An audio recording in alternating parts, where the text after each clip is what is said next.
This game's going to be a battle, I think. I think this game's going to end a lot closer than the one between them 2 weeks ago ended. I picked the Titans.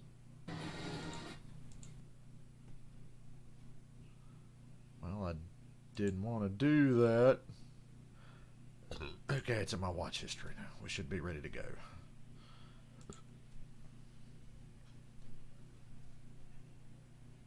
Boy, I wish I'd been more alert on Thursday. I feel like I struggled through that stream. If I'm sleepy or not well rested, I can't get through these. That's how I felt Thursday. Although last night, I fell asleep a little after 1:30 and didn't wake up till 10:30 this morning. So I'm as well rested as I've been in weeks to do one of these streams. Really more well rested than I've been to do anything in the last few weeks. And I'm off work tomorrow. Yay. I'm off after an NFL Sunday, thank God. CBS Sports welcomes you to the following presentation of the Life is good. Let's watch football.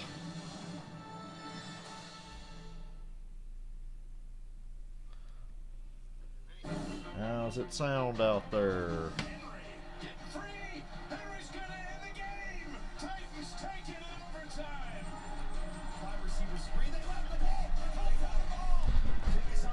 Check the sound levels.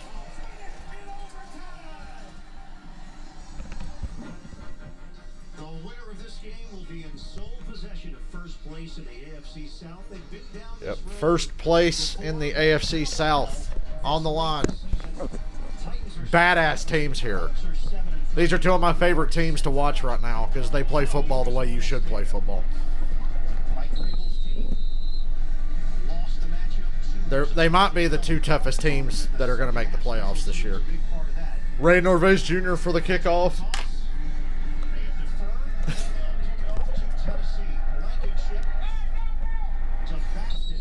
Here the Broncos tried to start one of their offensive assistants at quarterback today because their entire quarterback room may have been exposed to COVID. So they had to send them all home.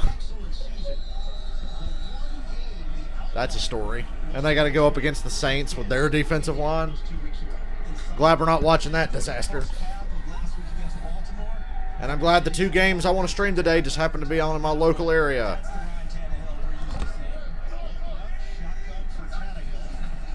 Here comes Derrick Henry. 6 yards right off the bat. Well, we're getting right to it. I didn't start streaming until literally as the game was starting. I feel good today. Mainly because I think it's just I feel good because I'm off tomorrow. That feels really good. I get to really enjoy an NFL Sunday.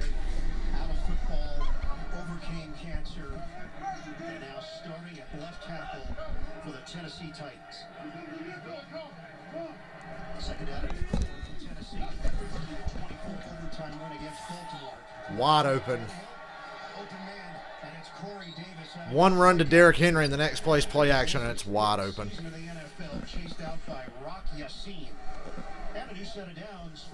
Titans got a proof point. For whatever reason, no matter how good the Titans are, the Colts always have their number. And it doesn't matter how good or bad the Colts are. It just seems like the Colts always beat Tennessee. With an extension, 3 years, $30.75 million. Darius Leonard having another Pro Bowl season at this secondary. A bunch of playmakers. I hope both of these teams went to a cardiologist during the week because their two games last week probably gave them and their fans all heart attacks. I don't know what game was more. I'll say the Colts-Packers game was even more dramatic than the Ravens and Titans game last week. Throughout this ball game, how will the interior of the Colts defensive front hold up against this run-blocking offensive line of Tennessee? A big dose of It's like they were trying to one-up each other on who could be the most dramatic.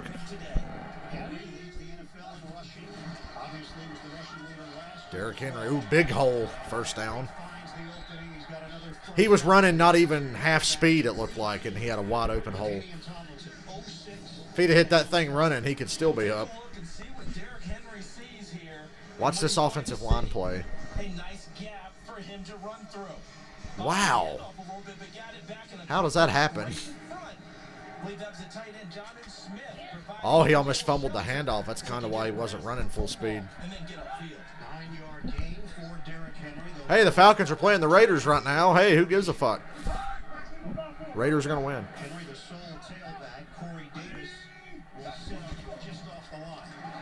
Fake it. Tannehill, he wanted to go deep. He checked it down to Henry. Off to Henry. Just his 13th catch of the season.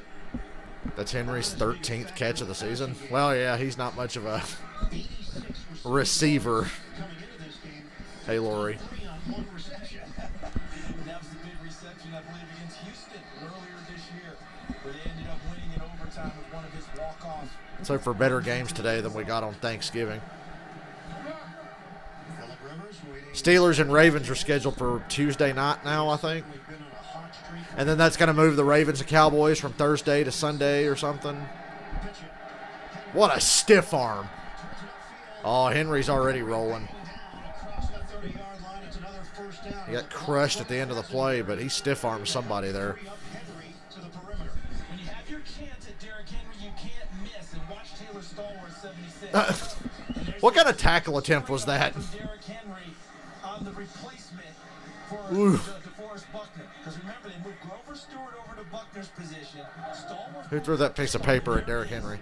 The first big straight arm of the game allows him to gain big yardage and another first down for 3. And that was a dainty little stiff arm compared to what he's capable of. Off the boot.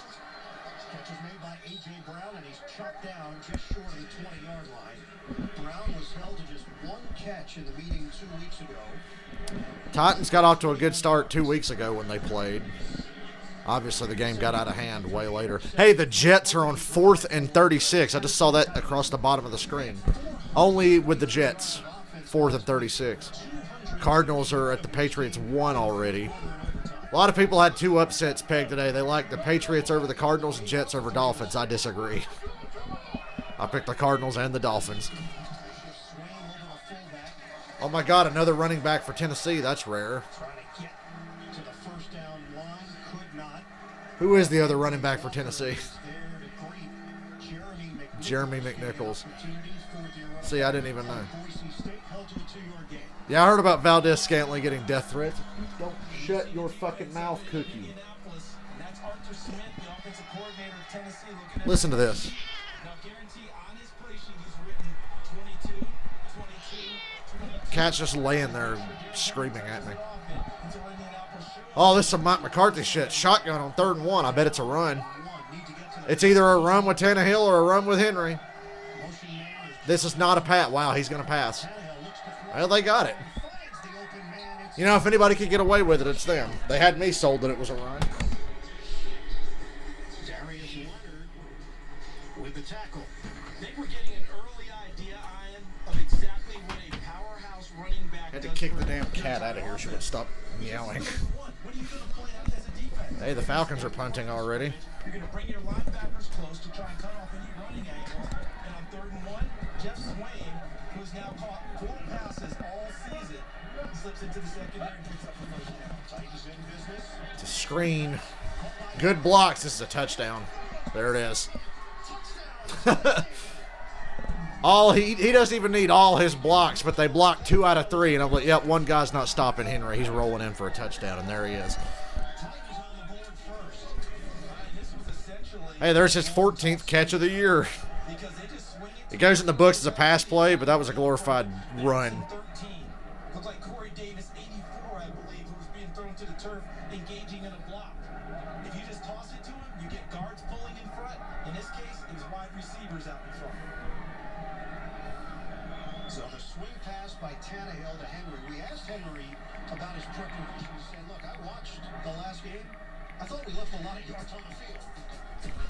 Derrick Henry making up for that with a catch and run for the score. Extra point good from Gostkowski, and Titans strike first, a 7-0 lead over Indy. They made that look easy.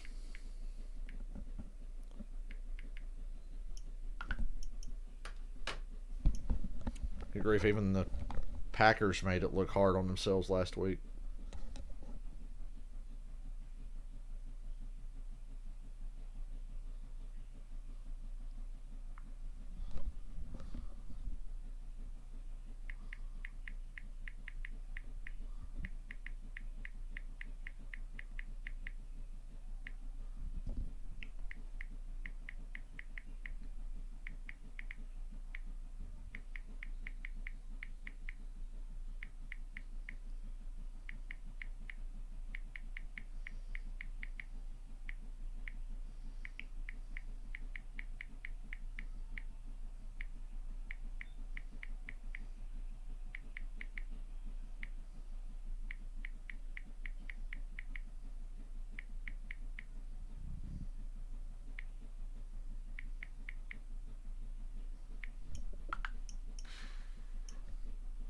Guess we're doing this game and then a short break and then Chiefs and Buccaneers. When this game is over, I'm going to stop the stream, change the title, and then start the stream again.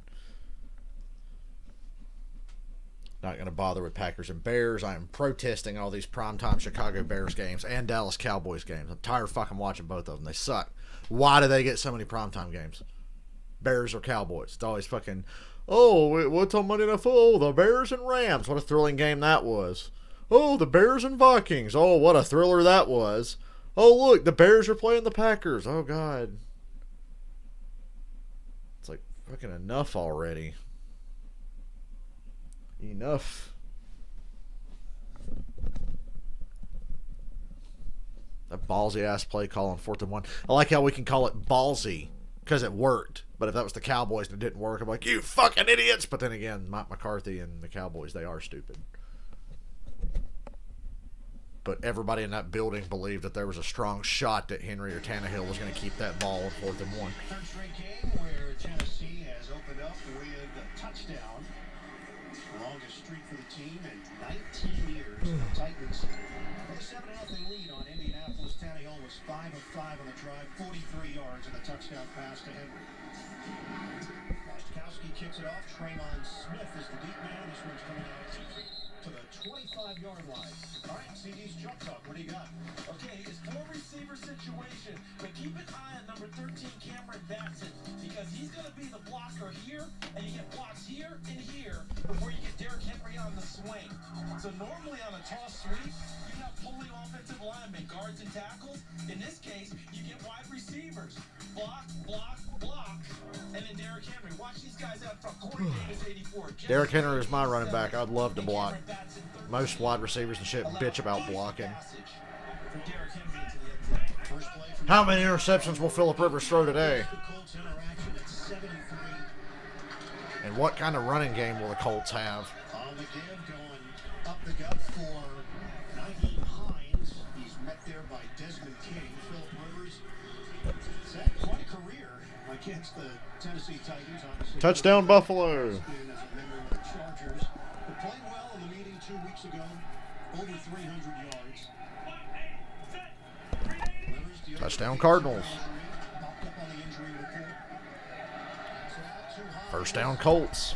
And he was clutch 2 weeks ago. Hines had one of his best all-around games against Tennessee. The starting offense for Indianapolis. They get back Brady Smith. They lose Ryan Kelly. So Danny Pinter is the starting center. We'll keep an eye on that exchange between Pinter and Rivers throughout the day. No Jonathan Taylor. You know the most awkward part of being at an NFL game? I've been to one, was the commercial breaks. Everybody's just standing around. For some reason that's so funny when you're there.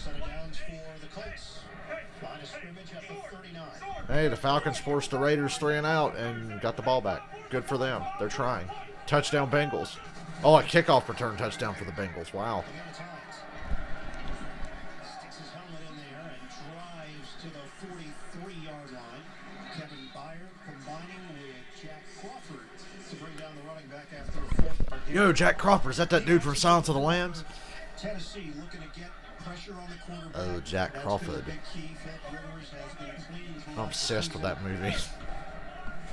Will Compton getting the opportunity with the injury to Jayon Brown. And in the secondary, Breon Boulders has been a tremendous story. We'll see a lot of Desmond King. Ooh, Joe Judge's team gave up a kick return touchdown. I thought he was like a special teams guy. Crosses the 45. It's going to set up 3rd and manageable here for Indianapolis. Daquan Jones with the stop. And this is a very important 3rd down for Tennessee. And I know it seems like, what are we talking about, man? This early in the ball game? Frank Reich has a 4-1 record against Tennessee. See, I'm telling you, the Colts always beat the Titans. It's not a bug windshield scenario. It's just one team has an advantage over the other. And Jacoby Brissett's in the game.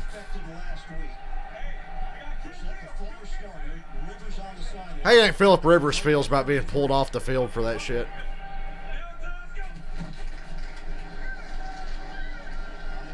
And they don't get the first down. Congratulations. It's 4th and 1 from their own 48. What are you gonna do, Frank Reich? He's going for it. He didn't even look up from his play sheet.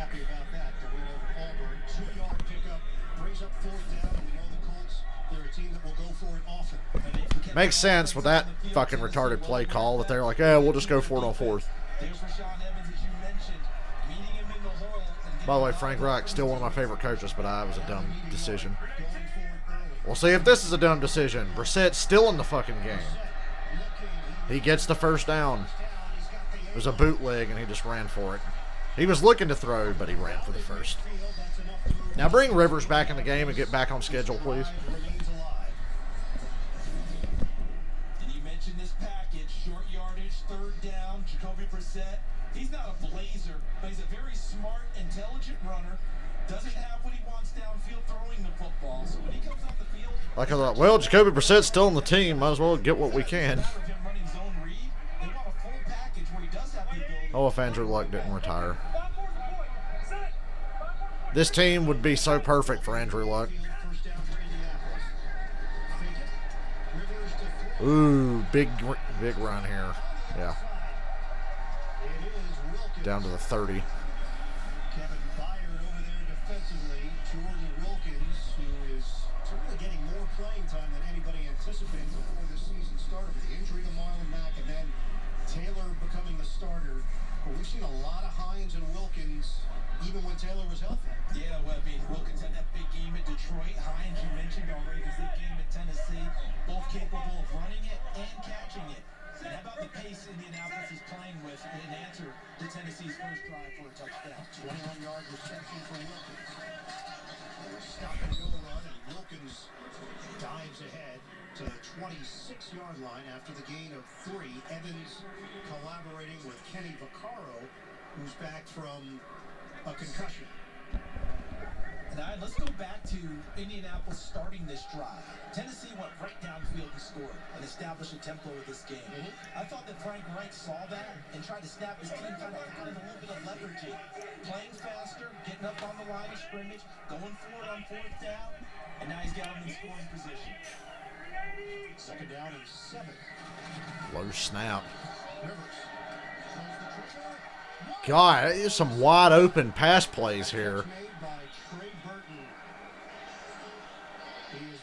That's worrying. Indianapolis offense. I think Burton's upset that his momentum carried him out of bounds because he had room in front of him. And if Trey Burton could have stayed in bounds, he might have made it to the goal line.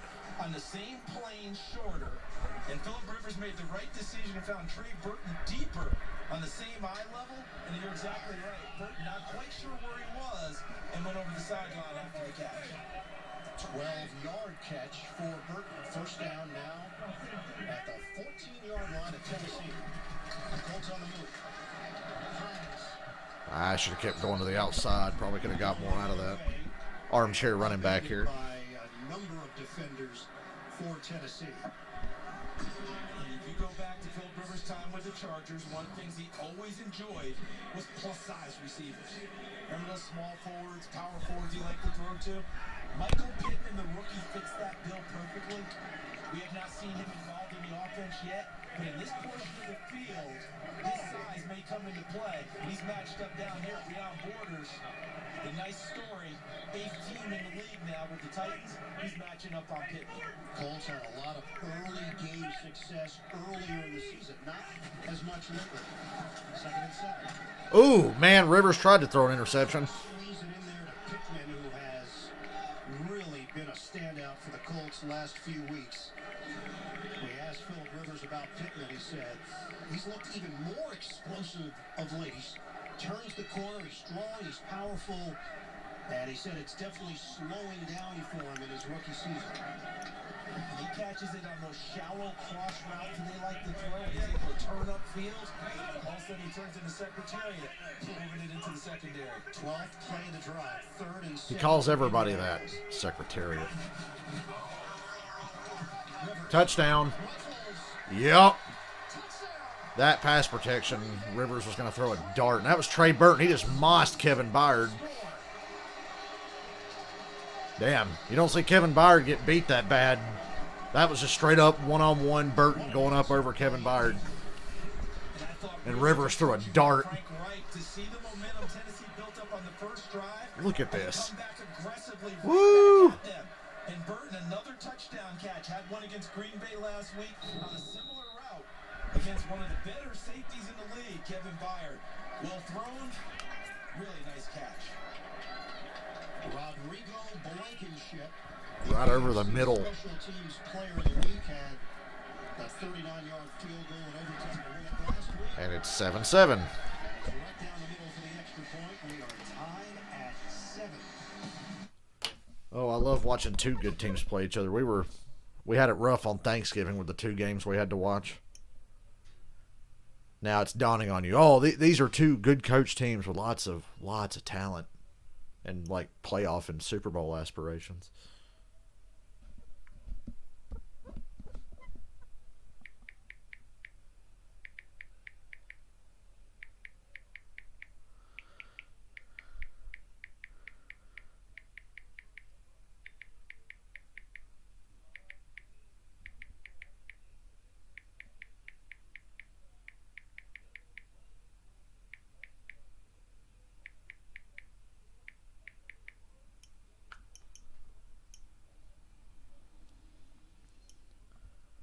Is it almost Christmas time yet? You know what Christmas means to me now? More days off work.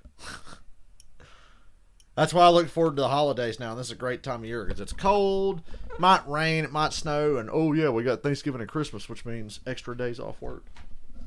Oh, and then New Year's too. After New Year's though, it's kind of like shit. You're in for a grind after New Year's.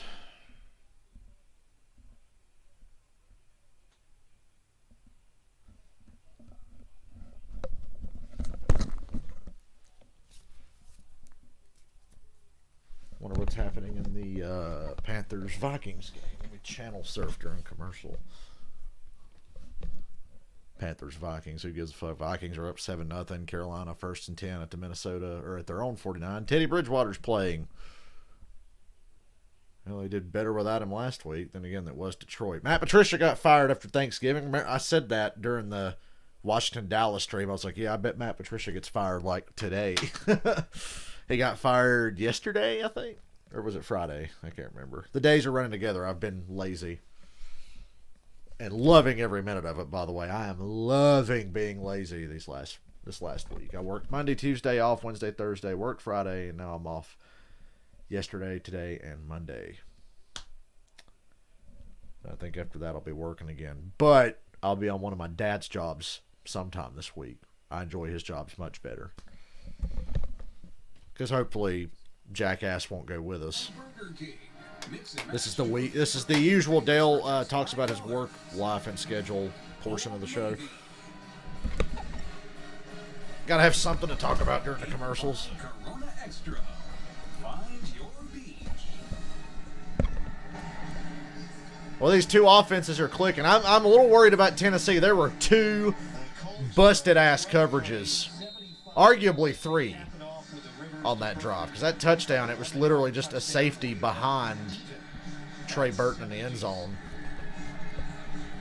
and there was a big screen that the Colts hit down the sideline where nobody was there, and there was another pass to Trey Burton that was wide open. If he didn't fall out of bounds, he could have had a touchdown on that.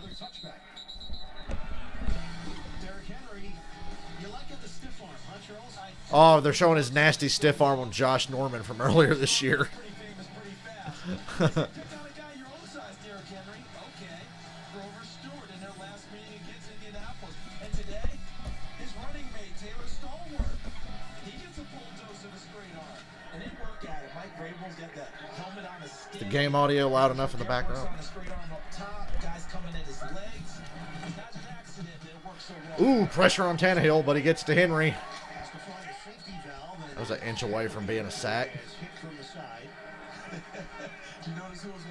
Oh, that guy that he stiff-armed a minute ago tackled him and gave him a little something extra. He needs to show his father more respect. Derrick Henry is his father, and he needs to show him some more respect.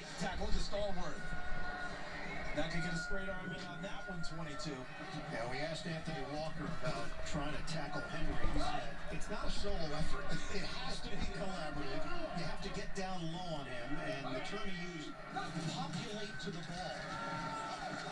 Did you tackle him there as he fucking plows through your defense for 6.5 yards? I think they'll say 3rd and inches here. Oh my God, Atlanta has a lead. Now they're guaranteed to lose. It's only 3-0 though. Walker's not up to the challenge, but it helps to have multiple guys wearing the same shirt as you around Derrick Henry. And Mark Henry just short of the first down. It's 3rd and 1. Last time they think they can through out of this. 3rd and 1. Watch out for a bootleg here. Although I think the Colts look ready for it. They just go straight up quarterback sneak and get the first. I was ready for a bootleg, but I think they were too. You know, for a short gain line, there was a lot that went into that play. And what I mean by that is, earlier in this game, we saw the short yardage. They showed a similar formation, and they faked the run and threw it and got good yardage to Jeff Swain. On this one, they show it again, and he goes hard count, hoping to get him to jump and get a cheap, easy first down. They don't get it, and then he just sneaks it and picks up the first down. Arthur Smith pushing the bubbles. Ryan Tannehill, 20 starts for Tennessee, 44 touchdowns. It's a flag. 9 interceptions coming into this one. For the moment, it's a first down, but I think it's coming back. Illegal shift, probably. Tannehill just got the message. Yeah. Flag down. Back him up, 5 yards. Looks like it'll be nullified. John Hussey will give us the details. Now in his 6th year as a referee, joined the NFL in 2002. Illegal shift. Offense. 2 players moving, and neither of them got set. 5-yard penalty from the previous spot. First down. There's Swain. He's telling him to shift. And as Corey Davis is trying to get set, they've got to be set for a count after that shift. When Swain comes back off the line of scrimmage. I was going to say, that looked close to me, but they called it illegal shift. So back it up. First and 15 here for Tennessee. We're down to 30. Phillip Rivers is walking around like he's looking for somebody to talk shit to. Dirk Cutter and the Falcons offense doing what they love to do, settle for field goals. Ooh, A.J. Brown off to the races. The 30, the 20, the 10. Touchdown Titans. Yeah, A.J. Brown is good. He's got a lot of DK Metcalf, Julio Jones tendencies in his style of play. He's fast as shit. And as you saw in Baltimore last week, he's strong. What is this? It was just a slant. One horrible missed tackle attempt, and he's gone.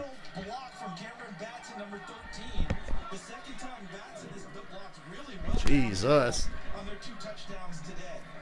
So last week we saw the power and the effort to get into the end zone against Baltimore from A.J. Brown. Tannehill 7 of 7 for 115 and 2 touchdowns in this quarter. And he turns upfield. That's a really well thrown ball, Wyatt. You look at the numbers. Yeah, that was a very confident throw, and then A.J. Brown did the rest. There's a lot of big plays that he manufactures. 14-7 Tennessee. Back in 30 seconds after this for Walmart.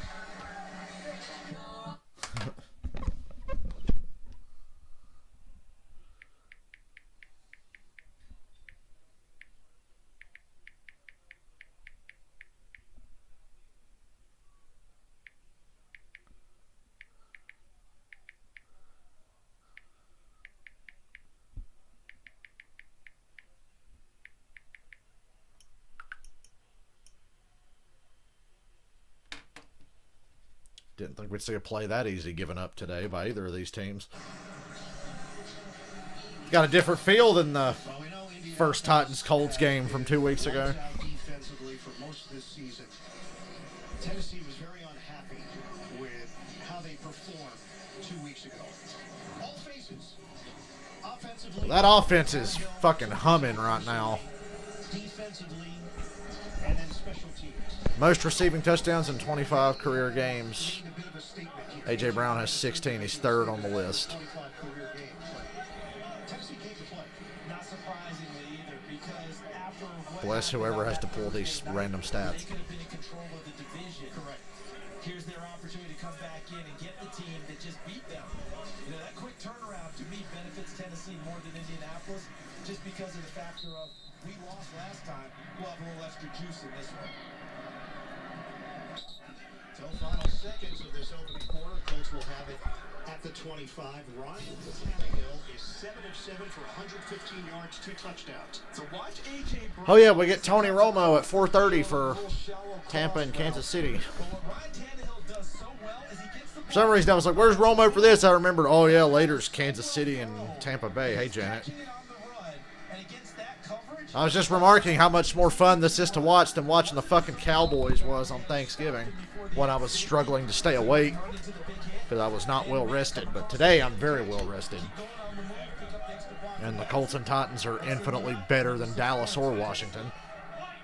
Jordan Wilkins in there. Zach Pascal, the motion man. 9 seconds to play in the opening quarter.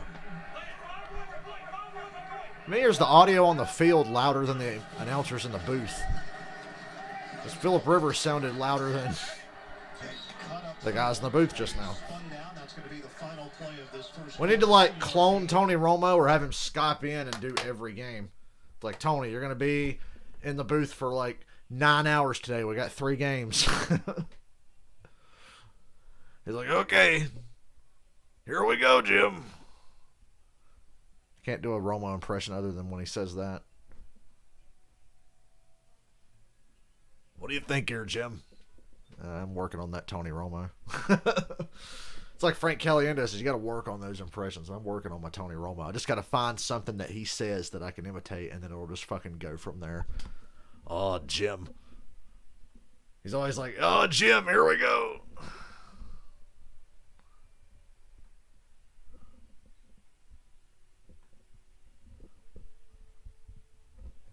My John Gruden impression has suffered because I haven't done it much in a while, but back when Gruden was in the Monday Night Football booth, man, I tell you what, John Gruden's really easy to impersonate, man. You just got to squint your eyes and, you know, really enunciate certain parts of your language, man, and then it gets easier every time you talk. That's a Gruden. I don't know how good it sounds. It's more of the inflection of the voice. I don't think the actual impression sounds good. But the way you emphasize certain words, man, then that kind of sounds like Romo. That kind of bled into Romo there. What do you think, Romo? Huh? You think we'd be good in the booth together, man? John Gruden's one of my favorite people ever. That's a man who fucking loves football. And I felt so bad for him last Sunday night because the Raiders absolutely should have won that game. They should have beat the Chiefs, but they were missing too many. I don't think it would have mattered if they had those guys on defense because Mahomes and Kelsey and those dudes are just that good. But I felt terrible for the Raiders. I feel like the Raiders outplayed Kansas City for 3.5 quarters. They just left too much time on the clock, and it bit them in the ass. Gruden's like, I tell you what, man. Next time we play those fucking guys, we're going to get them, man. I'd really like to see them play again in the playoffs, Raiders and Chiefs. I've been thinking about that all week. Everybody, they're showing Coming to America on CBS tonight, I think. If you want to watch a shitty, censored version of that movie.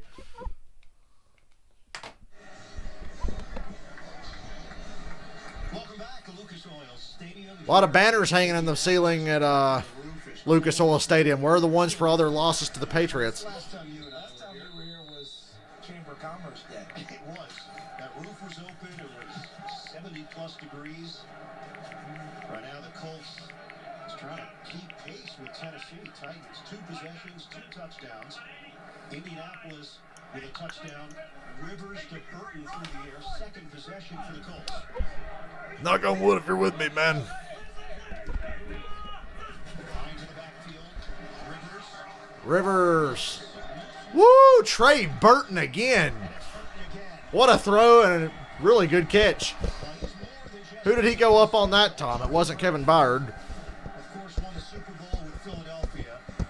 And he has just become Damn, son. a dependable figure for this Colts offense. David Long Jr. in coverage. Well, one thing I know about Phillip Rivers, I only watched him play with Antonio Gates for years. He loves throwing to an athletic tight end. Good blocks to set up that screen. Oh, one tackle away from being gone. Kenny Vaccaro brought him down. But Naheem Hines is an absolute blur when he gets the ball in his hands. So we just saw A.J. Brown do something similar. Well, these teams are going up and down the field on each other. I like it. Looks a lot like the Chiefs and Raiders. Monster ball game in Tennessee 2 weeks ago. And that was the night of his birthday. First down, it's Hines. Great run. Holy shit. Hines battles across the 25-yard line. That first wave had a chance to bring him down. They could not. You know, watching him run the football, I'm reminded of something that Nick Sirianni, the offensive coordinator, Frank Reich, the head coach, told us.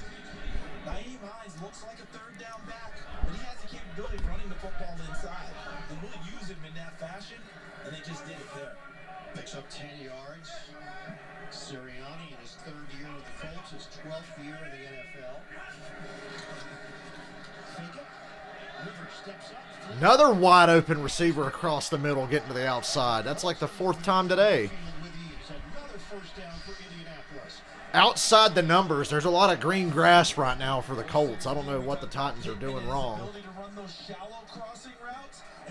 And these were all crossing routes too. That's like, in Madden, that's like a fucking nightmare to defend. So it's pretty tough in real life too. Here comes a touchdown. Nope. Receiver fell down. Sliding attempt from T.Y. tried to catch the ball sliding to the ground, but he might have got held or interfered with. flag throw. Colts fans reacting here, allowing up to 12,500 fans here at Lucas Oil Stadium.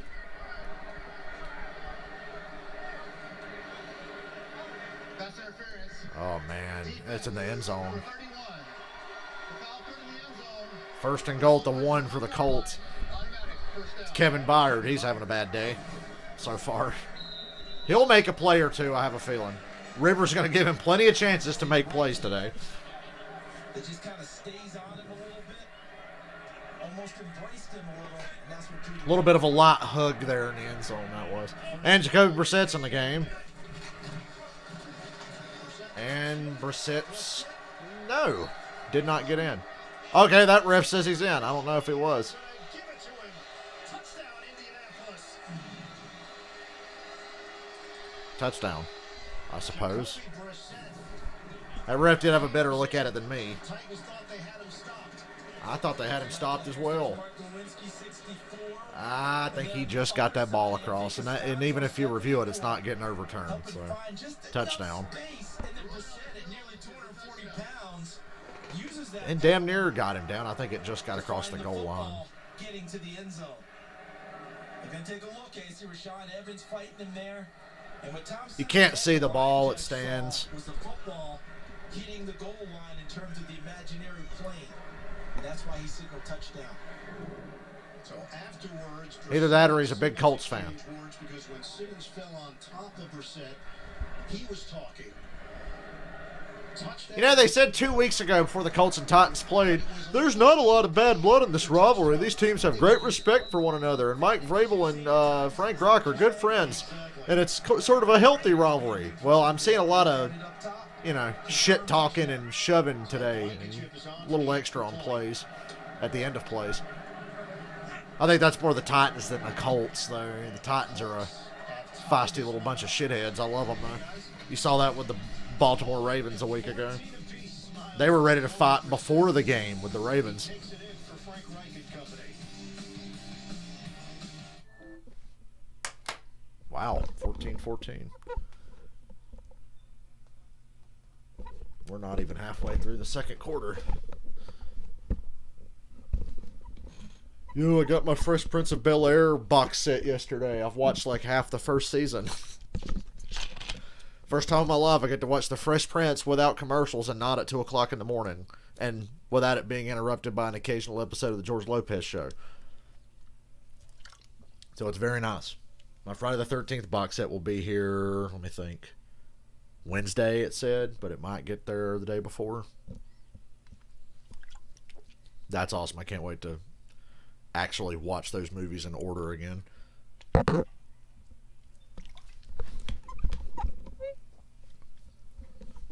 And the box set's just too fucking cool as well. Let me show you. Since you guys are looking at my web browser, I'll show you. Friday 13th. Shout Factory. This is what I bought. And I got it for like $35 cheaper on Walmart. Friday 13th Deluxe Edition box set. Hold on. Let me just click on the picture up here. Yeah. Comes with all that. All original. The first 8 Friday the 13th from Paramount, plus Jason Goes to Hell, Jason X, Freddy vs. Jason, and the shitty Friday the 13th reboot. And it's got multiple cuts of a couple of the movies, and they've got reversible cover art, a book, and like a poster or something. And that awesome-ass box that comes in with all the different incarnations of Jason on the box. That's so cool. Yeah, I bought that because it's fucking awesome. And now I got to refresh my drive chart. Black Friday. I bought a couple of stupid things for Black Friday. Really, you could count this TV I bought as a Black Friday thing because it was at a Black Friday price like a month ago when I bought it. 14 apiece, Tennessee and Indianapolis with 12:51 to play in the second quarter. Blankenship will kick it off. Deep hand is fasting for... God, it fucks me how much the Colts kicker looks like Ray.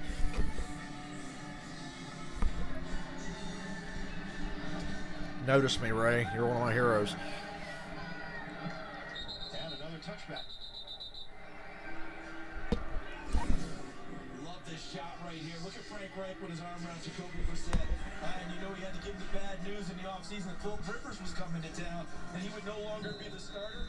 If anyone in this league understands the plight of a backup quarterback better than Frank Reich. Oh my God, yeah, what he just pointed out was a great point about Frank Reich's relationship with Jacoby Brissett. Frank Reich was a backup quarterback for almost pretty much his whole career. He backed up Jim Kelly in Buffalo. Remember the 35-3 game? Well, you thought 28-3 was bad.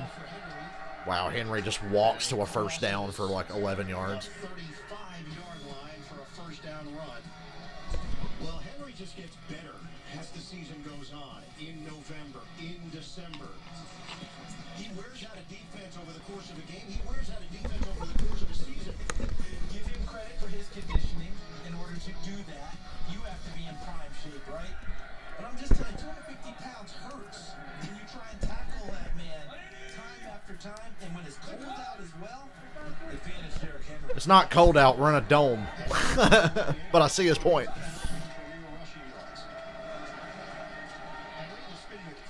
Slow spin move, but it gets him 6 yards. So how does that affect fantasy owners? Well, Tannehill has a touchdown taken away. Yes. They ruled that a lateral and a run for Henry. Henry, instead of getting the receiving touchdown, gets the rushing touchdown. Tannehill is now 6 of 6 for 103 yards. Did they go back and review that touchdown that Henry got earlier to determine it was a lateral and not a screen? First game of his NFL career, a pass was changed to a lateral, and it turned into a big 100-plus yard day rusher. Yep. For big run. And I was playing fantasy that day. I was not happy. You were not happy about that. Dan Pasquarini lost that. Oh, God. Ball jarred loose on the That's second incomplete. But I don't like that decision from Tannehill. where that Henry sustained. I know it was one guy out there, but he was charging at Derrick Henry as Tannehill checked the ball down. If anything, Tannehill should have kept the ball and ran himself to the other side. Tuck it away. A textbook Derrick Henry didn't need to take that hit. Willis right into the midsection, and he essentially took one arm away from Derrick Henry. So he Third could down. punch the football and bring it to his chest. And That was a Miami Dolphins Ryan Tannehill play. field tackle. Remember, Derrick Henry took a big pop last week against Deshaun Elliott in the open field. Went out for a while, came back, had a big day. He's a tough guy, but that was an excellent tackle by Corey Willis. Willis is part of the young core defensively from Indianapolis. This is a 3rd and 4. Ooh, batted down. Hey, we got a punt. The length of Darius Leonard. The Colts have forced a punt. They call him Maniac. And it has nothing to do with Michael Cimbello and Flashdance. He's just a maniac on the field. And he was engaged, too, with Jeremy McNichols, the backup running back who was trying to block him. But Darius Leonard elevated over the top and knocked that attempted pass away. So we will actually see a punt today. Did you just go flash dance on me? I mean, all of a sudden I'm realizing as long as no water pours down top of us, we're good. I'm going to say definitively this is the first time Jennifer B has been mentioned during the NFL broadcast. I feel confident. Brett Kern is back from Tennessee, and that's a big positive for the Titans. Kern was out with a wrist injury suffered on November the 1st, missed 3 games. Ryan Allen and Trevor Daniel filled in with a Pro Bowler. He is back with a 47-yard boot. Let me look at this awesome box set again. Look at this shit. Look how cool it is.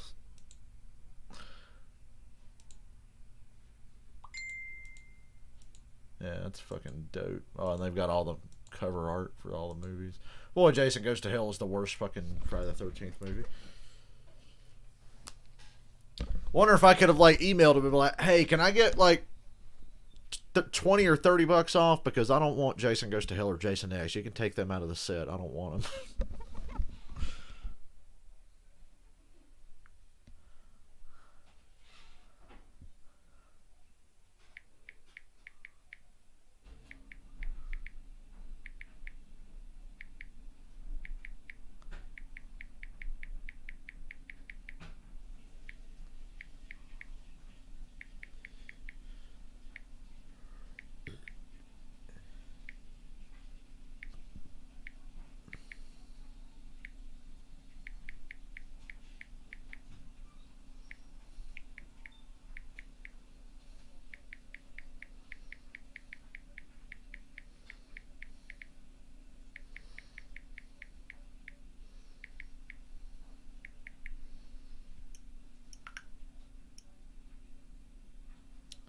Oh, what to do with yet another day of free time.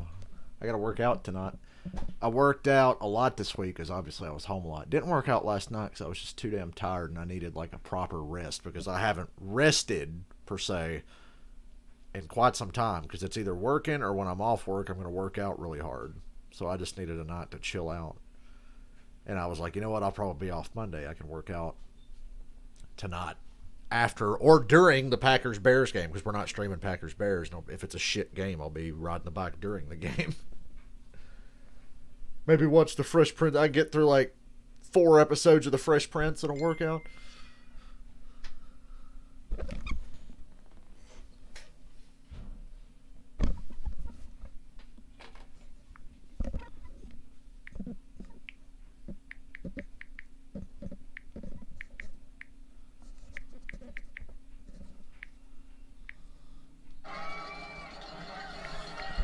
Colts take over a 1st and 10 at their own 12-yard line. This has been as even as you can get. Yardage close, same total number of plays, time of possession, and a tie score. Good patience, but doesn't get anything. I love when I see a running back do that. You know, you got to wait for the hole. You can't do the Trent Richardson and just plow in there and just go nowhere. Sometimes you got to wait for a hole to open up from your offensive line. Le'Veon Bell really put a shine on that during his run with Pittsburgh.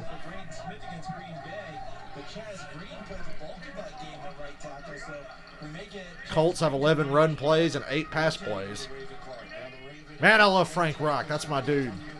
Can the Falcons, like, trade for Frank Reich? Can we trade for Frank Reich or Mike Vrabel? Can we clone Frank Reich or Mike Vrabel and hire one of the clones to be the coach for the Falcons? Because that's the kind of football and culture they need in Atlanta. They're too fucking soft in Atlanta. Not mentally tough at all. Oh yeah, Vic Beasley. He fucking sucks. Speaking of bums from Atlanta. Yeah, Vic Beasley got cut from Tennessee after being released by Atlanta during the offseason. 3rd and 9. Make the tackle and you get them off the field. There you go. And now the Titans forced a punt, and they're winning the field position battle now. Need Derrick Henry and the Colts kicker to not do good. Oh, yeah, dude, the ship has already almost sailed on Derrick Henry, bro. It's not even halfway through the second quarter, and that dude's been going off. So I think you may be in trouble there, Robert. They should get the ball back in good field position. That's how it's supposed to work in third down defense when you're playing at a better level. Khalif Raymond averaging 8.5 yards per punt return. Ooh, that was almost blocked. Gets it off and a good one. That was damn near blocked. Raymond from the 25. And he's dropped at the 35. The heat was coming. Sanchez. He hung in Pat McAfee's glad he stayed retired now. 57 yards. The fighting spirit is one we all.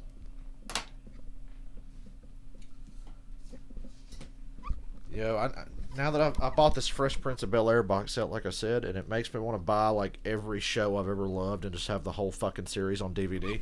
No reason to do that now because The Walking Dead, Gotham, King of the Hill, South Park, and all that are on streaming services.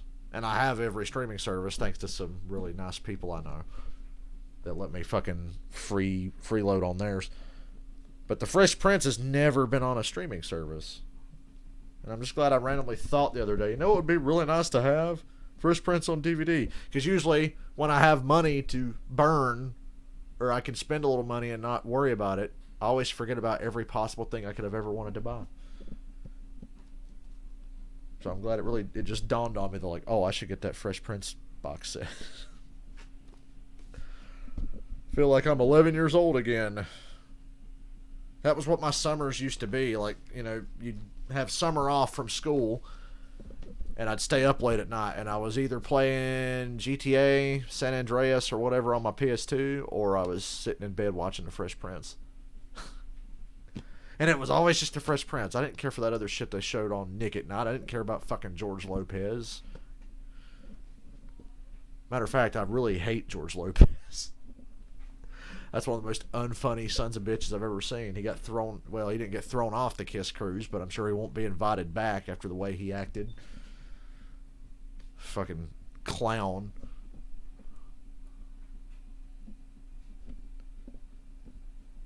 He was drunk a lot. I wonder if he managed to get some cocaine on the ship, because that dude was on something. It wasn't just the alcohol. He must have been on something. George Lopez, if you ever see this, fuck you.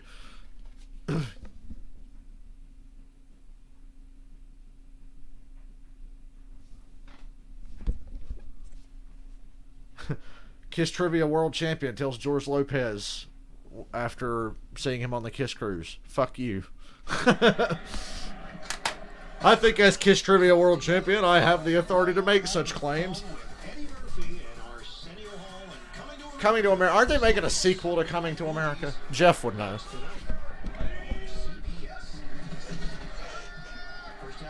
Tannehill wanted to load up and take a shot. Ooh, nice play anyway. Man, Tannehill is like... He was such a hidden gem. He was wasted in Miami. He was just another victim of Adam Gase, goddammit. Like... Tannehill was another victim of Adam Gase. And, you know, a lot of injuries. He couldn't stay healthy for a while. Got some bad breaks. And last year, we didn't think much of Tannehill either. You know, he was throwing the ball like 8 to 12 times a game, and it was all Derrick Henry. But Tannehill's shown when he has to, he can win a game throwing the ball 30 to 40 times. He can do it. Big run from Henry. First down. I didn't think Tannehill deserved to be on the top 100 players in the NFL. I really did not think he deserved the spot, but now I would definitely have him on the list. Josh Allen shouldn't have been on the top 100 either, but that's another story. I remember getting the top 100 list to be like, really, Josh Allen and Ryan Tannehill, really? But Tannehill, yeah. Josh Allen maybe now. We'll see.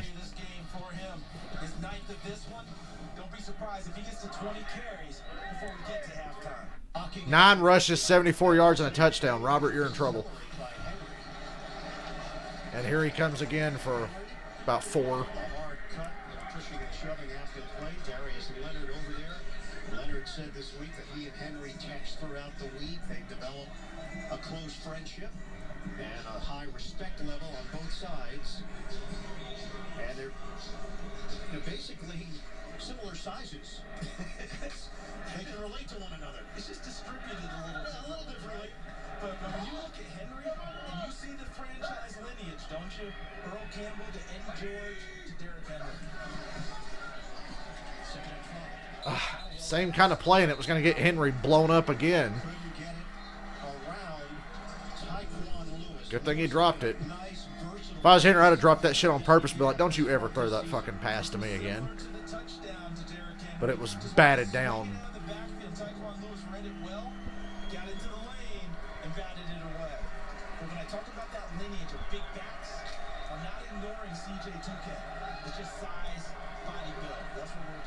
Oh yeah, kids, remember Chris Johnson? 2,000 yards rushing in 2009. The Titans were fucking terrible, though.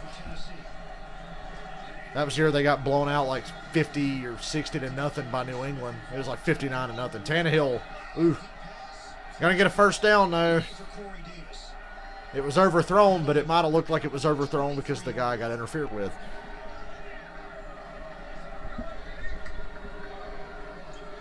Yeah, 59 to nothing. New England beat Tennessee in a blizzard. Yep. And it is Rock Yassin called on the penalty. I'll be the judge of this. In high school, he's a two-time state champion wrestler. I just wonder if at times. I wouldn't have called that. Because when you're a wrestler, the first thing you do is you lock up with a guy, right? You're always touching him. First down, though. In this case, he grabbed him early, and they detected it, and the penalty went against him. He's definitely a physical corner. Could have called a false start there, maybe, on Tennessee here. Oh, offsides. I think it's offsides. Notice Tennessee is working the right side of their offensive line running the football on this drive. 7:37 mark of the second. That was going to be a running play for Henry, angling to the right. Henry now 10 carries for 79 yards. Here's just on a fraction. Defense, number 93. 5-yard penalty. First down. Oh, it feels good to be streaming after being well rested. The issues up front, no What a luxury. Autry, Rob Windsor getting an opportunity off the practice squad. Cameron Klein, who's called up. Indianapolis, most rushing yards. So if the Giants win today, they're in first place in the NFC East on a tiebreaker over Washington. That's just important to remember. I think, wow, the Titans are going to give the 5 yards right back. False start. False start. Offense, number 87. 5-yard penalty. First down. Jeff Swain, the guilty party. Are they going to let this turn into what the Packers and Colts were in the fourth quarter? Holding. He's also caught a couple passes today to offset his issues. People wonder why there's like a stigma about the Packers that they get like every call possible to go their way. They just about do.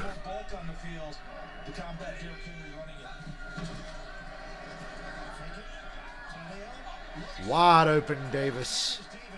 First and goal. First down inside the 5. Tannehill on target.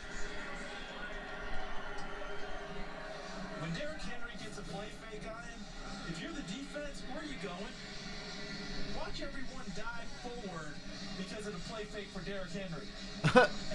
God, the whole defense went and like came forward to play the run, and it left Corey Davis wide open. Uh-oh.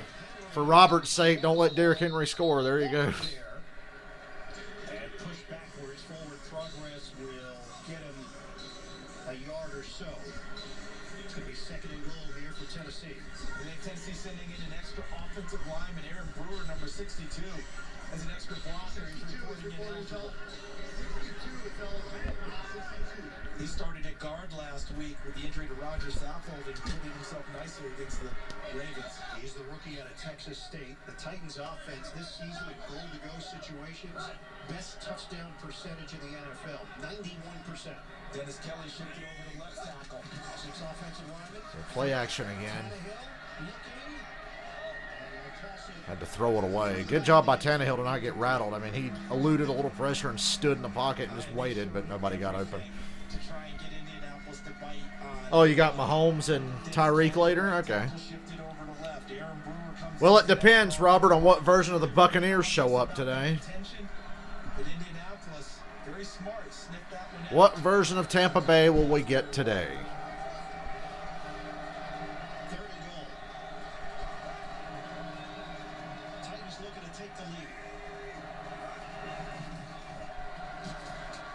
Ah, Tannehill goes down. Sack. There's a flag down there. Looks like it's on Tennessee. Or maybe. No Henry on the field. They spread things out. Indianapolis brought pressure and got there. Illegal use of the hands. Hands to the face. Oh, hands to the face on Indianapolis. After this is the goal. Damn. Another first down for the Titans. For Indianapolis and for Rock Yassin. Right here. With a game He's clock. covering Corey Davis. Game clock to 6:20, please. 6:20, please. So he got fooled on the route, and when Corey Davis I don't- came back inside, it happens to offensive linemen as well. When you're fooled and they get past you, you reach and grab because your footwork isn't there, and that's where they got Rock Yassin. And now it brings Derrick Henry back onto the field. Opportunities here for Tennessee. Oh, gee, I wonder who's getting this ball. Would it be Derrick Henry? Yes, it is. Uh-oh. Touchdown, Derrick Henry. Derrick Henry is second of the day. I feel like the Colts kind of got fucked there. I didn't see hands to the face on that play. Can they get a better angle of that play before? Because I didn't see hands to the face. Lost in game 41 with a lead block. But Brewer came onto the field 62 as an extra blocker, and that allowed them. There's Davis 64, Kelly 71, Brewer 62, and then Henry as he gets bumped out to the side by Leonard, but he gets the ball across the end line. 12 carries, 81 yards, 2 touchdowns. We're not even at halftime yet. As Henry got the step inside the pylon. And Tennessee just waiting for the confirmation, trying to take a 21-14 lead. It has been confirmed. I'd like to see that hands to the face thing again. I don't think he did it. Middle of the ring throwing haymakers. We're seeing guys dance and then throw those quick flurries for points too, aren't we? You talking about the Tyson Jones fight from last night? No, I am not. Don't mark me as one who wanted to see that.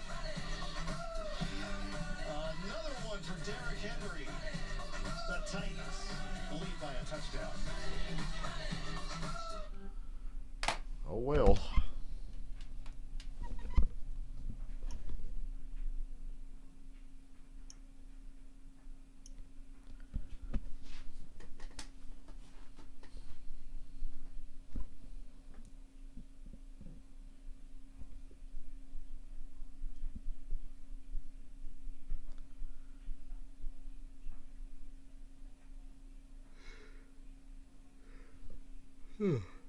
Like I said, I'm not sleeping. I just yawned. I'm not sleepy. I feel good, all things considered.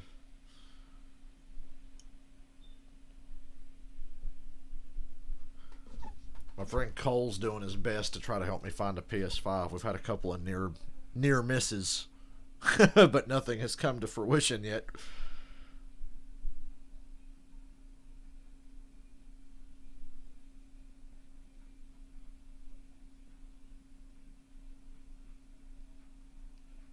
He's trying harder than I am at this point. Like I said the other day, I kind of gave up. But while we're here,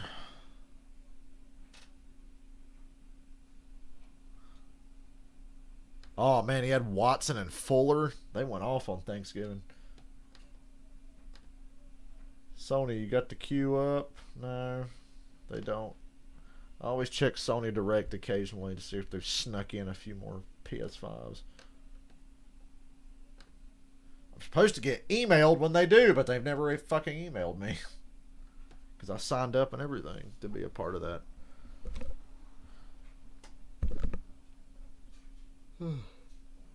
I've had a great weekend because you know how I was holding out to play Spider-Man again on PS5 and not play it until I can play the remastered. I just started a new game on Spider-Man on PS4. I've been wearing the Amazing Spider-Man suit in the game and having a fucking blast, actually. It's like, you know what? I'll just ignore the PS5 and pretend it doesn't exist.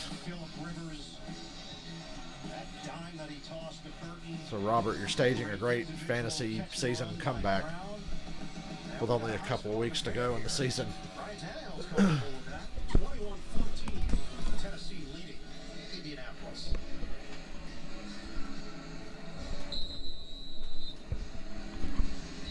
Titans will now kick. But the Colts caught a bad call there a minute ago. Smith, the return man, he will catch it on the fly. It's a line drive kickoff. Runs into the crowd, and he is dropped at the 30-yard line by Roberson on special teams. Colts off to their best start since 2013. They were 7-3 that year, finished 11-5, lost to New England in the playoffs. Currently, they would be the 4 seed in the AFC, but we know how fluid everything is, including this game. This game is going to play a large role in who wins this division when the smoke clears. And if you are able to sweep, if you're Indianapolis, you're a monster advantage coming down the stretch to have those two do the good against Tennessee if that happens. Take it. Rivers steps up. What the fuck? The pitch and catch. Great fake there by Naheem Hines. Great job by Rivers. He had me sold. He was about to heave that thing up the sideline. Rashawn Evans there over there defensively. How about how he made Desmond King miss in the open field?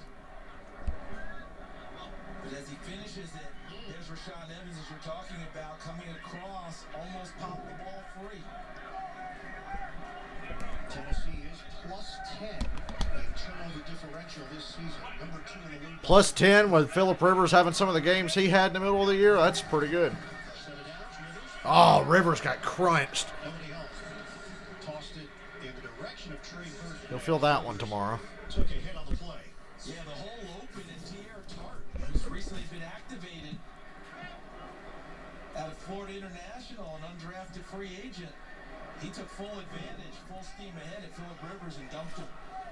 Tar was on the practice squad. 3 junior colleges before eventually ending up at FIU. And 2 numbers this year. 478 in his first game, was able to move to 93. He's probably happy. Toss underneath. And it's Hines again. He's got a lot of little moves within the bigger move that he makes. You realize if you and I try to emulate any one of those moves, that's an instant hamstring. Oh, yeah, no. You're going to pull something. I thought I pulled my hamstring doing squats a couple months ago. Relaying to us, he is out. I wonder if I could do good squats now since then, because that was like the first night we started working out. And I was like, I can go low, but I can't go as low as Ben was going. Outstanding. And I was about to hurt myself. Ryan Kelly out with a neck injury. That line of good challenge here on this 3rd down by Tennessee. Lester 2-4 Hunt. They blitz. Timing of the play was off anyway. It's 4th down. At the marker. And Landry there defensively. Getting to the intended target. They brought extra pressure. Mike McCarthy would run a fake punt here. And he'd have the guy running the ball to come back about 15 yards behind the line of scrimmage and give everybody plenty of time to get to him. As Pittman tried to reverse back to catch it, unable to secure it. Sanchez, the 4th-year punter, to kick it away to Raymond. Rigoberto Sanchez. Fair catch. He brings it in cleanly. A high kick, allowing the coverage team to get down there. And the Titans get it back with the lead.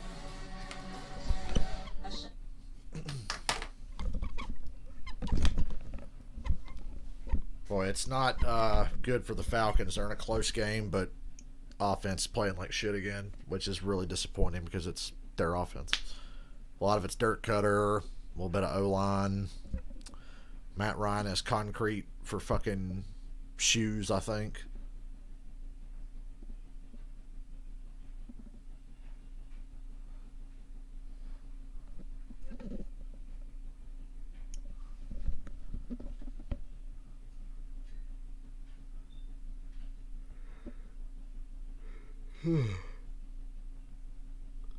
How's the Broncos doing with a fucking rando quarterback?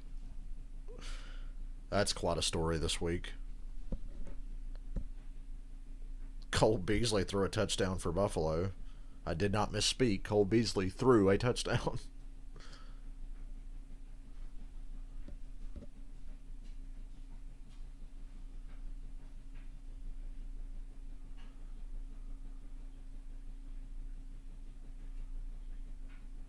This guy said the way the NFL be handling this COVID shit makes me think they didn't even cancel the rest of that game that Bane bombed in The Dark Knight Rises.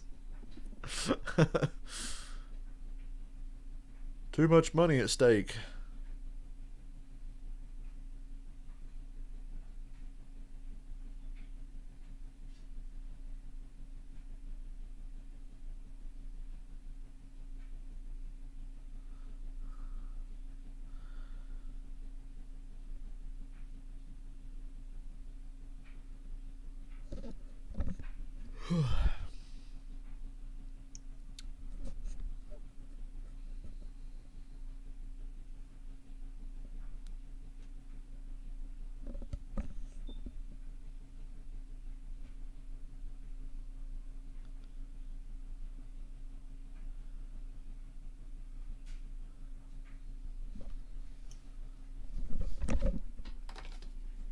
On Wednesday, Titans tackle Taylor Lewan along with his wife Taylor provided thanks. Known douchebag Taylor Lewan. No. 700 people through their nonprofit Feeding Nashville.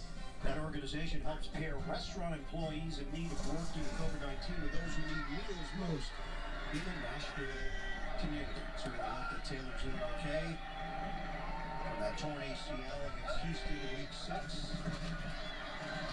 First down. Another big run from Henry. Oh, yeah, he turned on the fucking Jets now. He got, what, 36 yards? Across the 45, he has just cracked 5,000 yards rushing in his young career. It's one thing to want to tackle Derrick Henry, but before you do that, you have to do what? Get off blocks. And look at it, stop it right there. Everyone is blocked up. There's a blocker right there. The block's back here.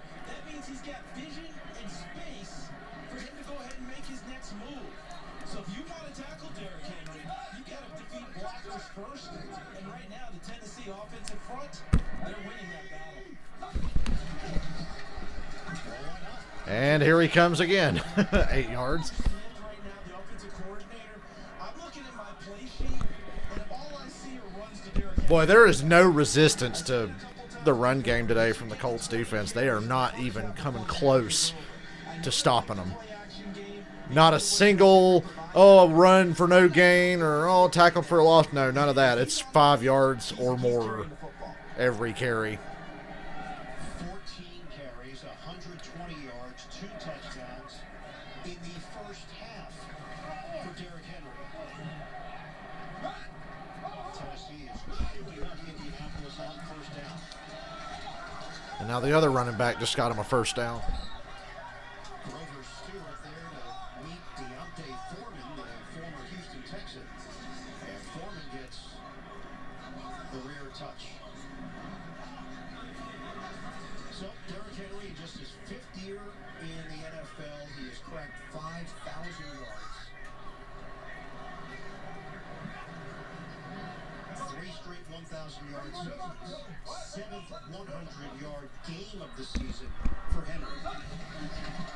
Give him a breather. Play fake. Tannehill. Good job by Tannehill here. Looking downfield. Nowhere to go. Took a little shot right at the end. But he got clobbered at the end of the play.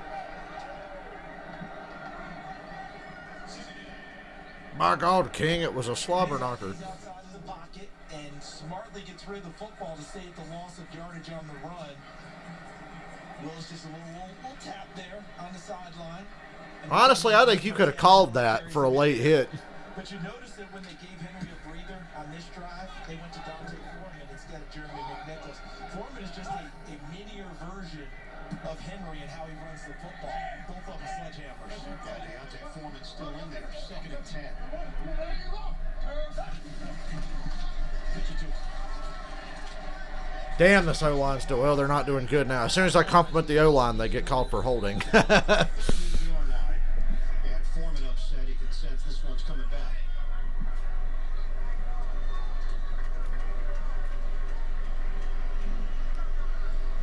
The Foreman coming out of Texas was a 2,000-yard rusher his last year for the Longhorns.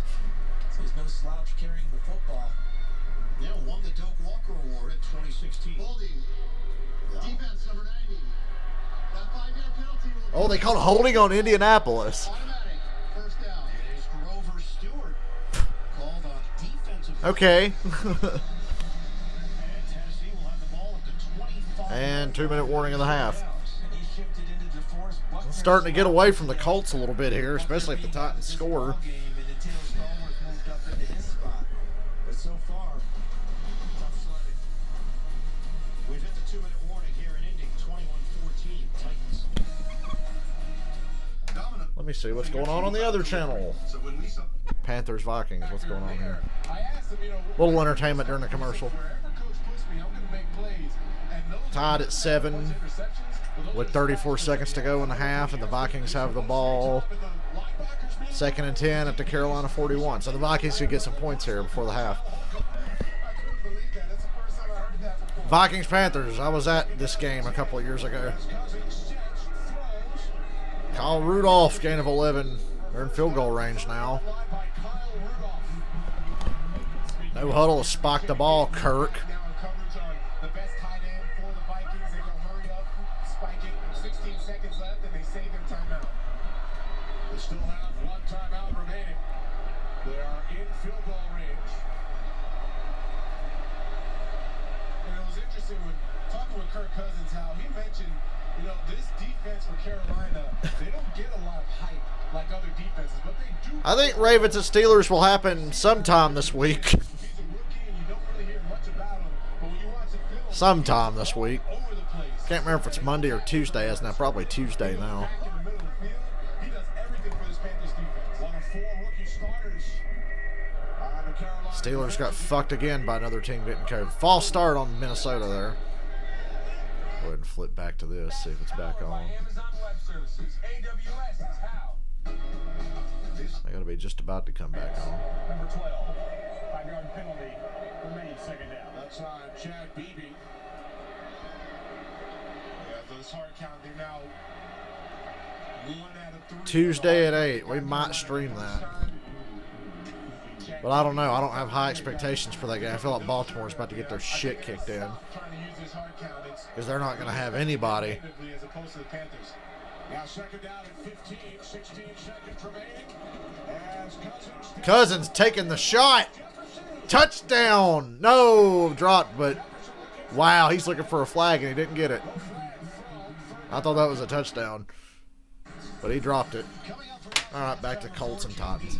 Nate Boomer, Coach Cowler, latest NFL scores and highlights all coming up on the Verizon report. 2 minutes to play. I saw he threw the ball. Cousins threw the ball to Justin Jefferson, and I was like, "Oh, here's a touchdown for you." Number 3 against the run, averaging just 8-9 yards allowed. They've given up 141 in the first half to Tennessee. Another 5-yard run for Henry. To the 20-yard line.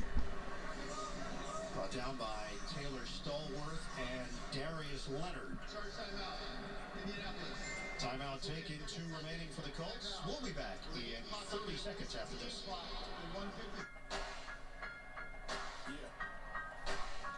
Oh, shut up. Oh, no. Josh Allen's hurt.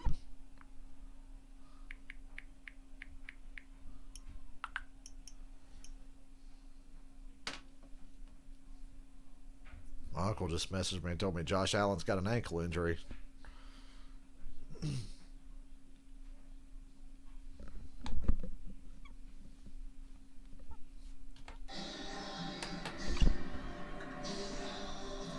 Tennessee 21, Indianapolis 14. Titans are looking for more here. 2nd and 5 at the Colts 20-yard line. And Mo in the first half has been play fake and throw it on second down here for Tennessee. I'd run Henry again. Make him, yeah, run Henry, burn the timeout. You're going to have him on a 3rd and short if you don't get the first. There you go. It's 3rd and 1. He's brought down short. And you make Indy burn a timeout. 8-5. Detroit gets there. Stallworth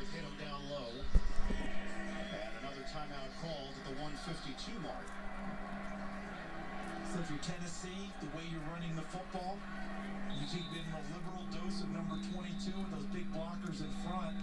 You're going to drain their timeouts. You're going to drain the clock. The idea is to have him fall into the end zone when the clock hits zeros.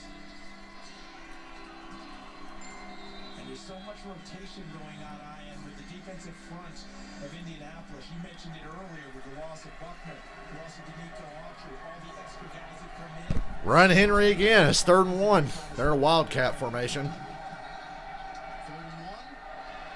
The receiver kept it first down at the 11.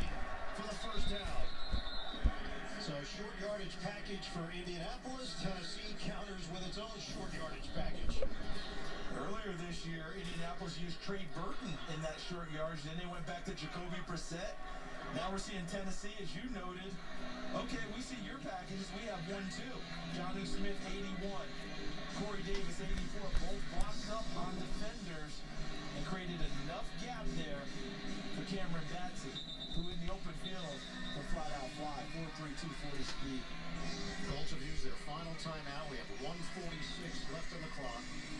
It's been another long drive for Tennessee. 9th play for the Titans. We'll see how much Indianapolis loads up with their defense on this. How close do they get to the line of scrimmage? How many bodies in there? Handoff. Henry again. Touchdown. Wow. I told you. It's King Henry's revenge today. That's 3 touchdowns in 1 half. All in the first half for the Titans. Well, they say uneasy rests the crown on the head of the king, but I think he's carrying it quite well. I don't see any uneasiness at all with Derrick Henry.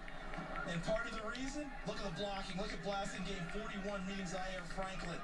Look at the offensive linemen creating those gaps and distance. And I asked before the play, would Indianapolis crowd the line of scrimmage? They did not. They played it straight. And Derrick Henry found that space he needed. Extra point is Tennessee leads it 28-14. Derrick Henry. Ain't nobody like Derrick Henry, dude. He is different. I've never seen anybody like him. I've seen, great running backs like, LT, Marshall Faulk, Adrian Peterson. But I ain't never seen anybody like Henry. That dude's fucking ridiculous. Just his size, the fact that that's a running back and he's that damn fast.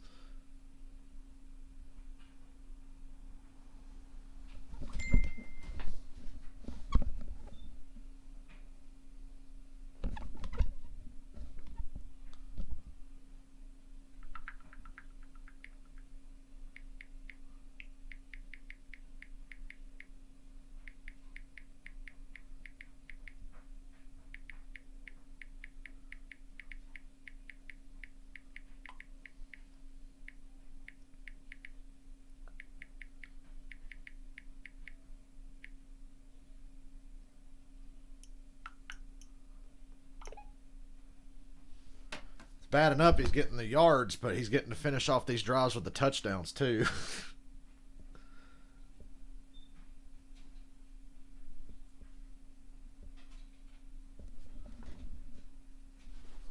Colts are about to pack it in, I think. No, they won't quit. Frank Reich teams don't give up. They were down 14 last week, and you saw how that game ended up. So we'll see. We got a whole half to go. Colts and Titans was close the first time 2 weeks ago, and then the Colts pulled away in the 4th. Colts are a really strong second half team from what I can tell from the games I've watched. So sometimes the guys who know The Colts are a second half kind of team. can't figure out how to stop you. 8 straight games on the road for him over 100 yards. Amazing. And he got off to a fast start. This is going to be a throw from Ryan Tannehill on the first one, but it's movable lateral now in the official scoring. So that's a rushing touchdown for Derrick Henry. Look at the block he picked up there. Finds the pylon, goes in. Block. Vision and cuts. He's not just powerful. He sees where the spaces are and gets to it. Second player with 3 rushing touchdowns in a first half, Lorenzo White. Similar running styles, too. Rivers going for it all. Oh, damn, that was a lazy looking throw by Rivers that nearly floated up there long enough for the safety to come get it. Yeah, strong pass rush by Vaccaro. Offense number 23. 10-yard penalty. First down. Might not have quite got the number correct. Correction number 21. Correction number 21. Thank you, Mr. Hussey. Yeah, you asked. And I'm telling you, he's delivered. I gotta give it to you. He's responsive, isn't he? Yes. Right there is what you're talking about. Look at Vaccaro with that pass rush right there. Just carries him right back to Philip Rivers. And end up getting Hines for a hold for his efforts. So the Colts have a minute 35 to work with. Tennessee has all 3 timeouts remaining. Rivers. Oh, man. That was almost one of them freak interceptions where it hits the fucking receiver and bounces up in the air. Malcolm Butler. 3rd and 20. God, the Titans might get more points before the end of the half. This brings up I think they are. long distance down for the Indianapolis Colts. What do you call to try and combat it right now? Because the speed that Tennessee's playing with, they seem to be on the spot no matter where the throw goes.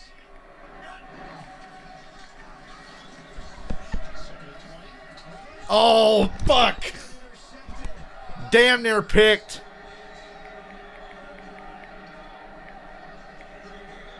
And it would have been a pick 6.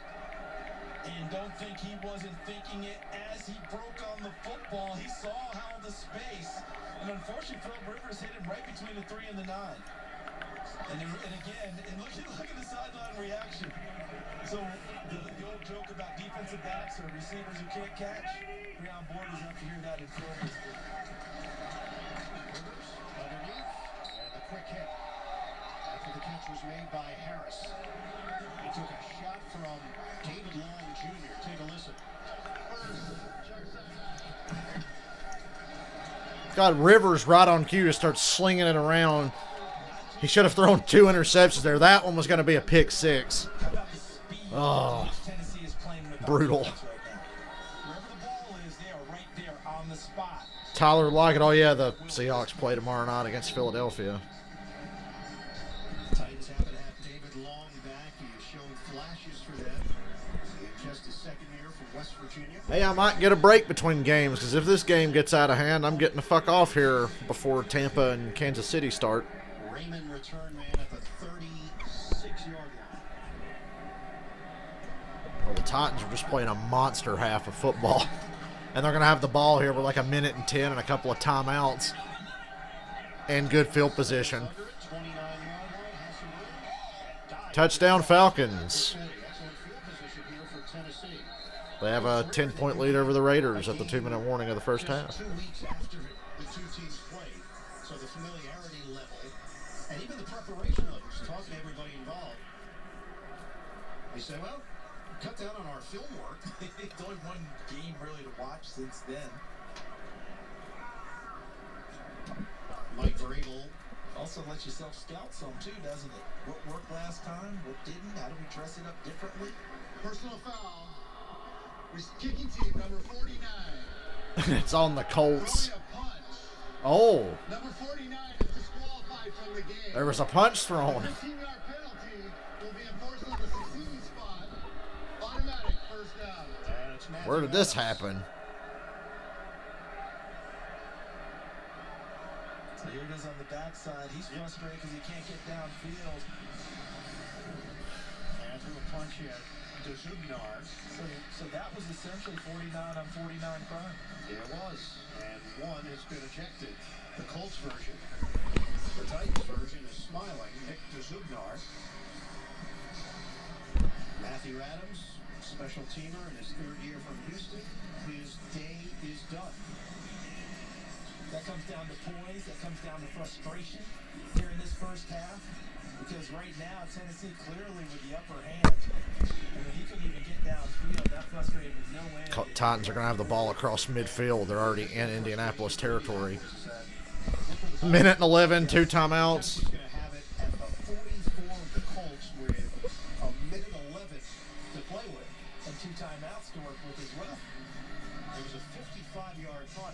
return of 11 yards. 113, please. 113. Attack on 2 seconds.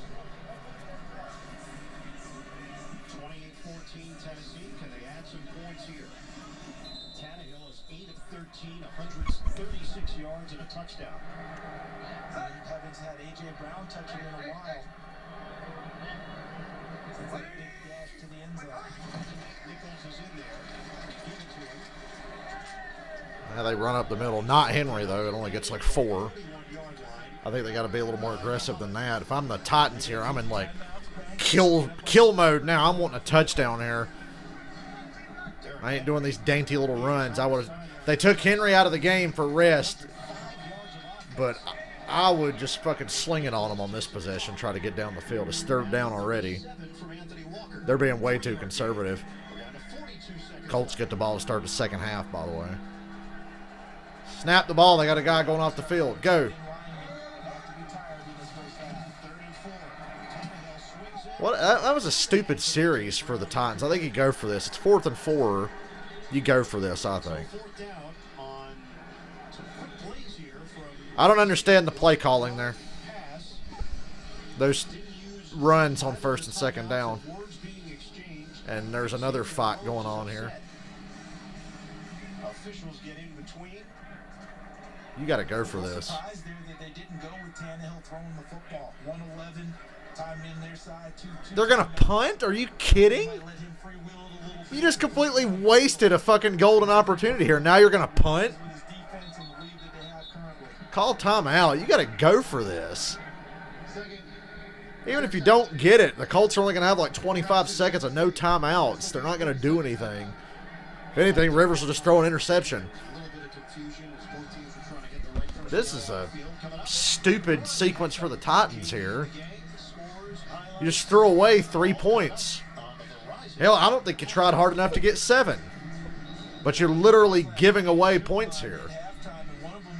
I don't understand this whole sequence of events. Now the offense is back on the field. And that dude from Indianapolis is still trying to fight somebody. Helmet off and everything. Oh, it's Xavier Rhodes. I didn't even realize that's who it was.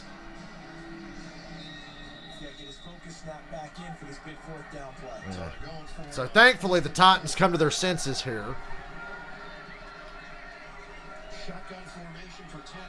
But I think you've wasted too much time anyway with those runs. You're probably not going to get a touchdown now. You just got to play for the field goal.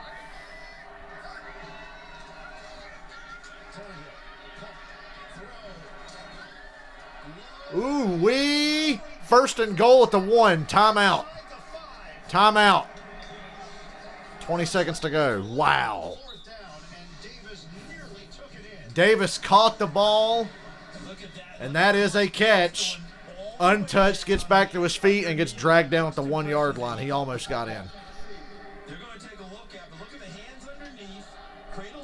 Yeah, I saw where Ridley scored. I do believe that he's got the ball. He's not touched, so he's eligible to get up and continue. There you go, Tennessee. Get to the end zone. That is a fantastic grab. What a solid play, too. And the reason that ball was thrown low was Ryan Tannehill knew the safety was going to get involved coming from the opposite side. So he threw And if it you low. pass it here, you've got to, I know you ideally don't want to throw from the 1, but if you run a couple of pass plays, you've got like 2 or 3 shots to get in the end zone. And it'll be 35-14 at half if they do. If he does it, it'll be a stunner to all of us. Run that big fella right at him. I think you get the ball in Tannehill's hands here. I'd like Tannehill running this in. They're going to crash on Henry.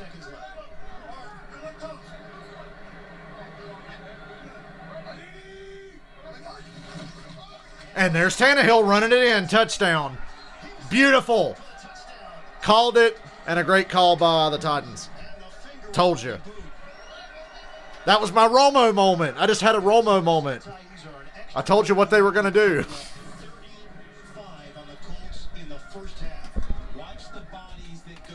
Situational football is like my favorite because it's just hard to describe. It's just what I live for. I mean, the play fake is beautiful, but the play fake is so beautiful because everyone expects 22 to get the ball.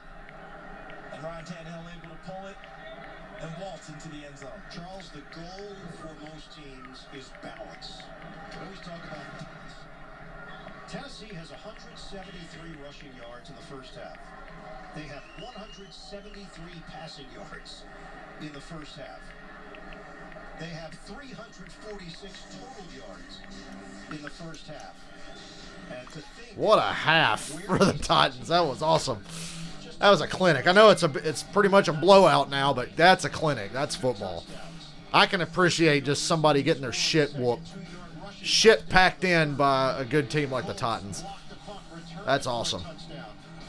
35-14, about to be halftime. And the Colts waltzed out of Nashville with a Thursday night win, 34-17. We are 17 days removed from that, and the script has been flipped. And both teams anticipated what both sides tell us. There's going to be a fist fight, right? Who's going to out? Well, right now, the Colts are lying flat on their ass after a fist fight. Been done by Tennessee. Because I keep coming back to, yes, Derrick Henry is the guy. Okay, we got to tackle Derrick Henry. But in order Sad Colts kid. That poor kid. Don't show that kid on television. We've all been there.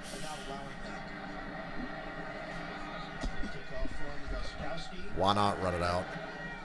Takes it out. And he's walloped at the 15-yard line by Roberson. Most points allowed in a game this season, 35. 15 seconds to go in this first half. So this is a team that last week was down 28-14 at the half to Green Bay and gave up virtually nothing in the second half. Took out Indianapolis on defense and found their way back in and won in overtime.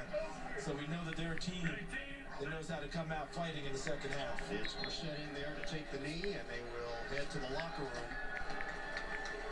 Both teams have had some Well, come from behind wins. This is going to be that was an interesting half. We're going to hang around for at least the third quarter, see what Indianapolis can do, if anything. I'm not going to bail on them yet. But the Titans have I know better than in the modern NFL to bail out at a 21-point lead at half.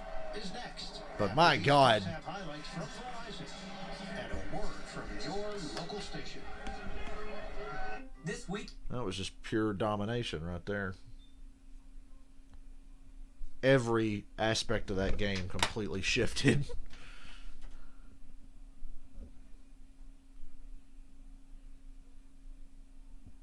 The Titans, somebody in the booth was clearly watching my stream because the Titans did literally everything I said they should be doing there in the last 30 seconds. Clearly they were listening to me. See, they had the punt team on the field, and they called that timeout, and somebody got in Vrabel's ear and said, hey, man, Dale's on a stream, and he just can't figure out why the fuck y'all didn't throw that ball in those first two downs or go for it on this fourth. He said, you know what, God damn it, let's get the offense back out there. And then down at the goal line, I'm like, wait a minute, he said run it in with Tannehill. He said the defense is going to crash on Henry, and Tannehill should fake it and keep the ball and get in, and that's what happened. Wow, my TV wants me to download the Zaxby's app because they're showing a Zaxby's commercial right now. I had Zaxby's 2 days ago, thank you very much. By the way, if you're not in the South or have never had Zaxby's, I'm so sorry for you. You are missing out. It's like the best toast and fries I've ever eaten in my life. Amazing fries and toast. The chicken is almost secondary at this point. And they got that Zax sauce. Halftime. What a game. And it's still easier to watch than Dallas and Washington was on Thanksgiving.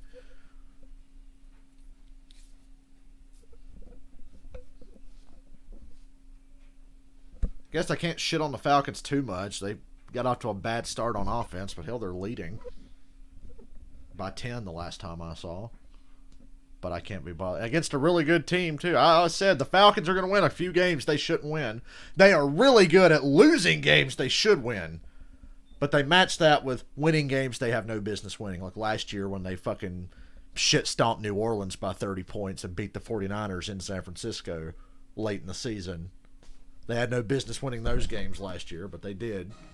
And welcome to our New York studio and the Verizon halftime report. Thank you, Bill. This holiday, get the 5G that America's been waiting. I miss all Verizon. from Verizon. T-Mobile can suck my dick, dude. Here in Studio 43 to the highlights we go. I'm just lucky I live where I have decent signal.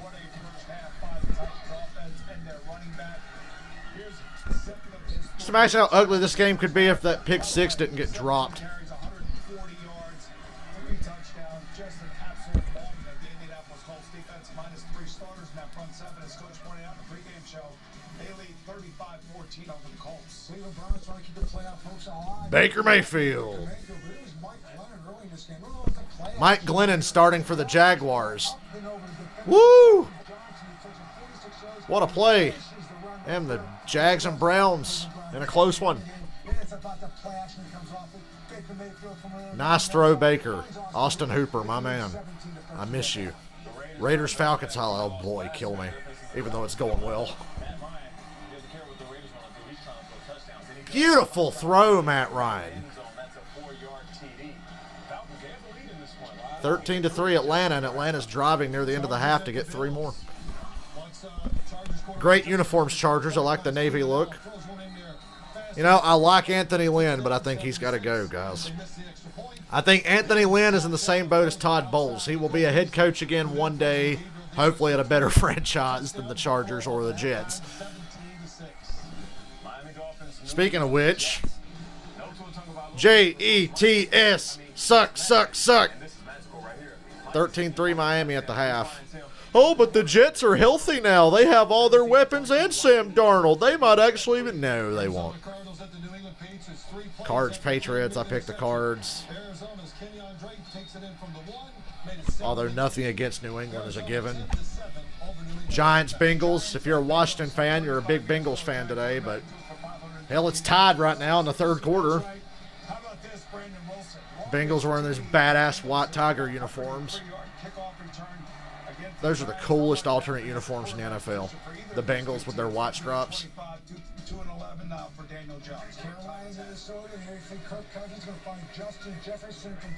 That Justin Jefferson's a beast.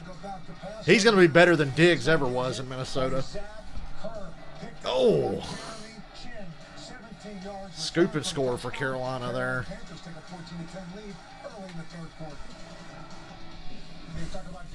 Yeah, let's talk about Derrick Henry. This dude's a fucking animal. This is actually a backward pass and a run. He has 3 touchdowns on a day. You can see right there. He can catch the ball. He can run outside. He's got great balance, great body control. And then he goes back inside.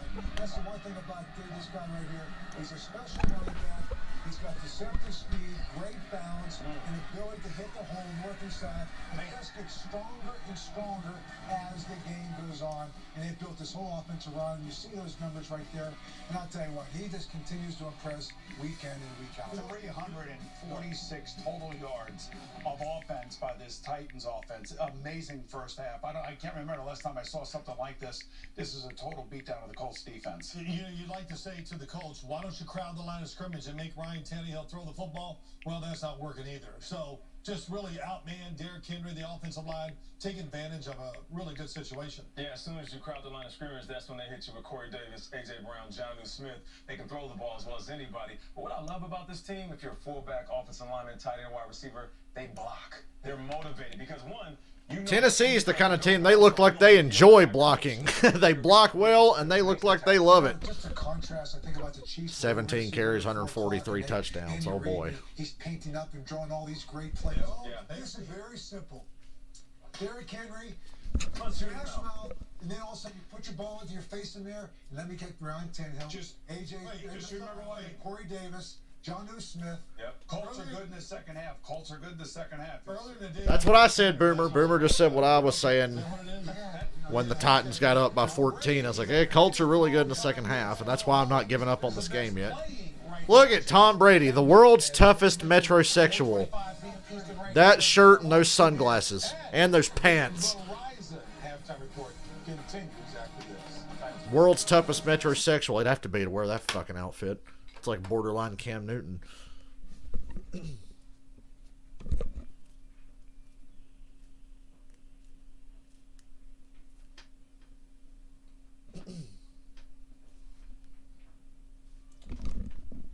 We are about an hour and a half away from Romo Tom.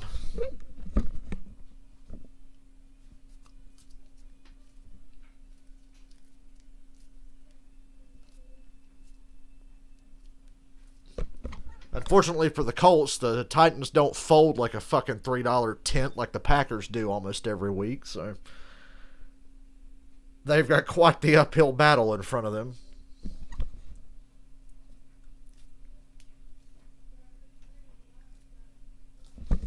I will be right back. I'm a little thirsty.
I'm back. So the Vikings, 2 consecutive plays, 2 turnovers, 2 touchdowns for the Panthers. Yeah, the Panthers just scored back-to-back defensive touchdowns against the Vikings. And, God, I'm waiting for them to come back for commercial because now I got to run to the bathroom. I went to get a drink, and now I'm back, and now I got to take a piss. I'll wait till they come back so you have something to listen to while I'm gone. Don't know how much longer we'll be on stream for this game, but whenever I do get off here, we'll be back around 4:30. Whenever I decide to take a break for a little bit. Attention, Dish Network subscribers. Don't sit still. Don't get locked out. Oh, yeah, Dish is like dropping CBS or something. You might lose, NFL. Hey, what happened to all those fucking Trump cunts that said the NFL was dying? Huh? How y'all doing now? NFL go woke, go broke. Nah, not really. NFL's doing better than ever. How are you doing? It's another thing they fucking lost. NFL's dying. They're done. They're going to lose all their viewers. I ain't watching no more. Apparently you are.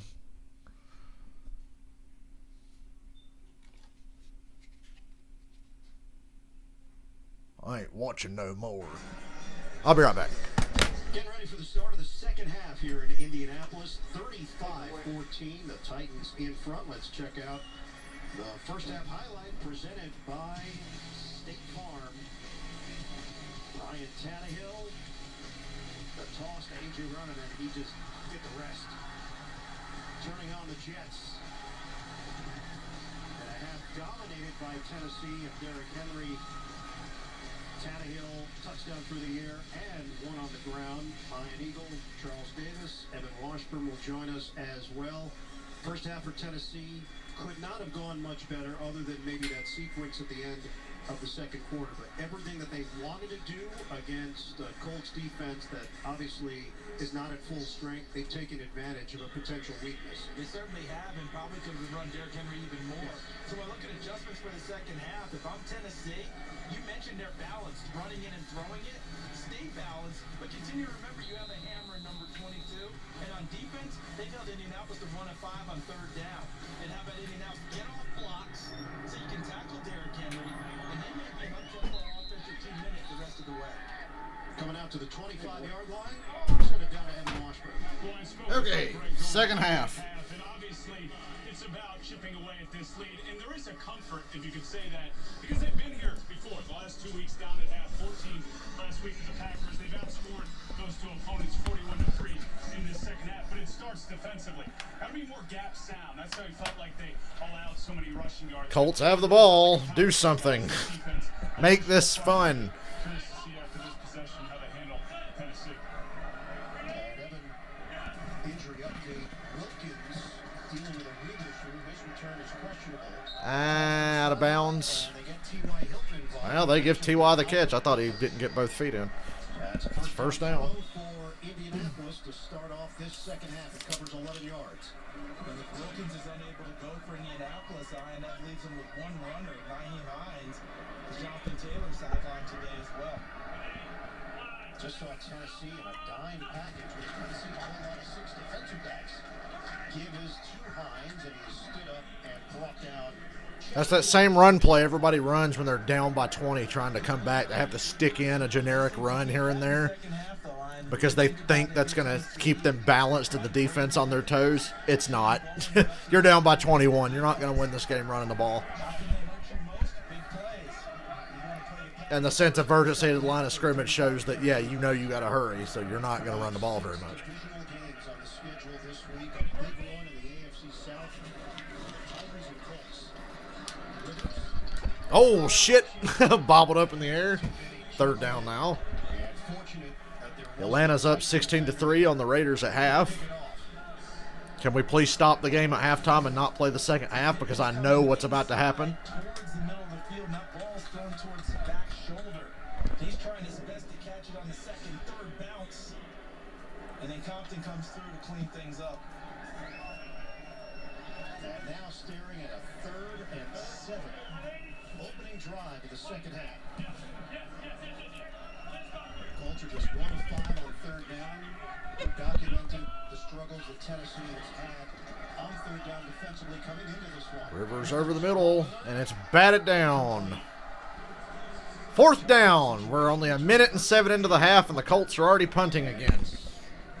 The Tennessee defender winning this battle.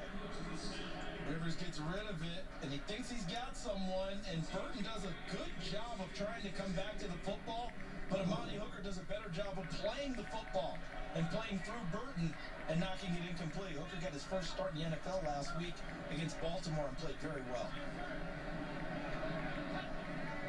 Hooker had an interception last week in that game against the Ravens. The punt to Raymond.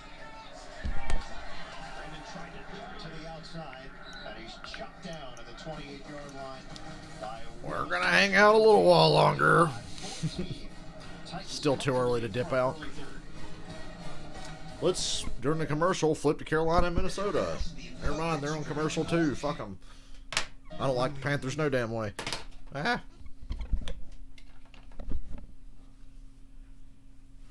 Ooh, let me look at my Fresh Prince DVD to see what episodes I'll be watching when I work out tonight.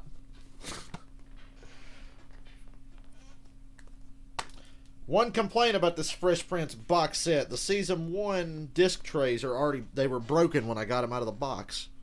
Like the discs won't stay like secure in the case. There's 2 discs in here that flop around, and it's really irritating.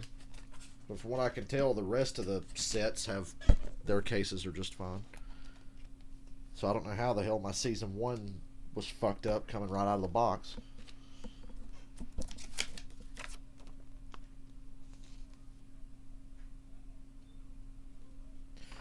Last night I watched the episode where Hillary was trying to get back at Will, so she ratted him out to Phil to get him grounded about him breaking curfew. So then Will finds out that Hillary had dropped out of college months ago and was lying to her mom and dad about it, so he like blackmails her into being like his servant. And then Carlton finds out, so he starts blackmailing her too, and it's fucking hilarious. Next is the Christmas episode. Yeah. Figured out anytime you go back and watch the first season of a show, the first 2 or 3 episodes are a little awkward, but if it's a really good show like Fresh Prince is, I think the first great episode of the show is the 6th episode. It's the one where Will and Carlton get falsely accused of being car thieves. They get accused of stealing the Mercedes from that guy that Phil works with. And they get in jail with a guy singing and shit. It's fucking great.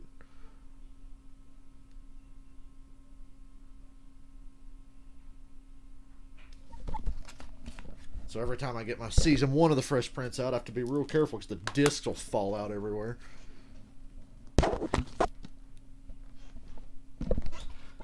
First half possessions for Tennessee.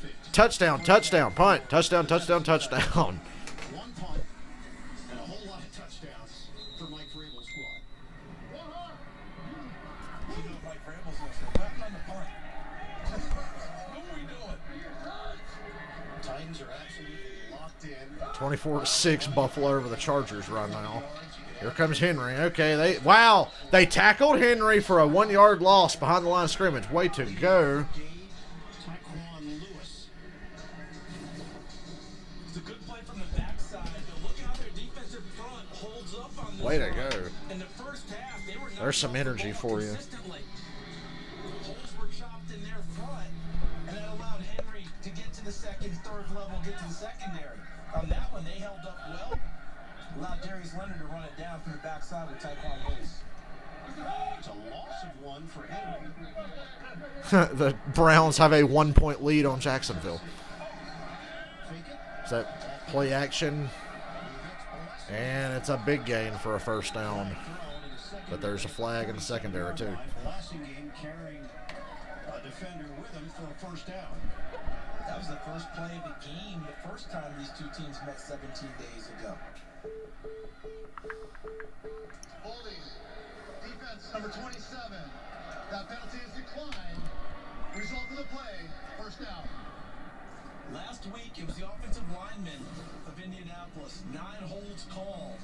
This week, it's the secondary. And you see him, he's got a... Wow, that's a fistful of jersey. Yeah, that's a hold. Way to go, Xavier Rhodes. You still want to fight somebody? And the right call. And a first down for Tennessee at the 43-yard line.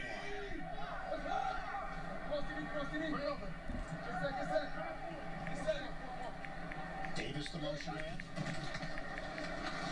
First down run for Henry. And he is met immediately right in the hole by Lewis. Down to Evans. Well, Charles, you mentioned stay balanced with a hammer as one of your adjustments, and I asked Mike Vrabel specifically at halftime, do you just keep running it until they prove they can stop it? And he said, look, we want to stay balanced. They showed that in the first half, but for them it's all about owning that line of scrimmage, showing the physicality, and they start to evaluate that here in the third and into the fourth quarter. It's a great point, Evan. In the first half, they're going to love what they've seen. And here in these early runs, Indianapolis showing more grit, more fight across the defensive front. Yeah, they're doing a better job with the run. They sell the fake. Tannehill looks downfield. Man, he was all over A.J. Brown's back, and they didn't throw a flag. And Brown's down on the sideline. Oh, boy. Rumbles down Hope he's okay. to the ground. Xavier Rhodes was on his back. It'll be 3rd and 9. I think that should have been a flag, but... There's Rhodes, got a left hand hooked on him a little bit, but to me it's more bang-bang trying to make a play on the ball. That's why the flags did not come out on that one. They're hoping A.J. Brown, that's just something that he can work through very quickly. 3rd down and 9 now for Tennessee. Mike Vrabel said about him. Woo! There you go. Hey, you got him to punt. It's 4th down. I think you got away with a pass interference on the previous play, but you stuffed him. Mike Vrabel's going to keep pedal to the metal. Yes, without a doubt. And Indianapolis' defense, that was huge for them. Because at halftime last week, Matt Eberflus, their defensive coordinator, told them, guys, we're going to watch the film, we'll see our errors. Down for 28-14 to Green Bay. But if we go out and play fast and violent every snap, I think we're going to like our outcome. And it worked last week. I wonder if he gave him a similar message in this one. Got Kern on the punt.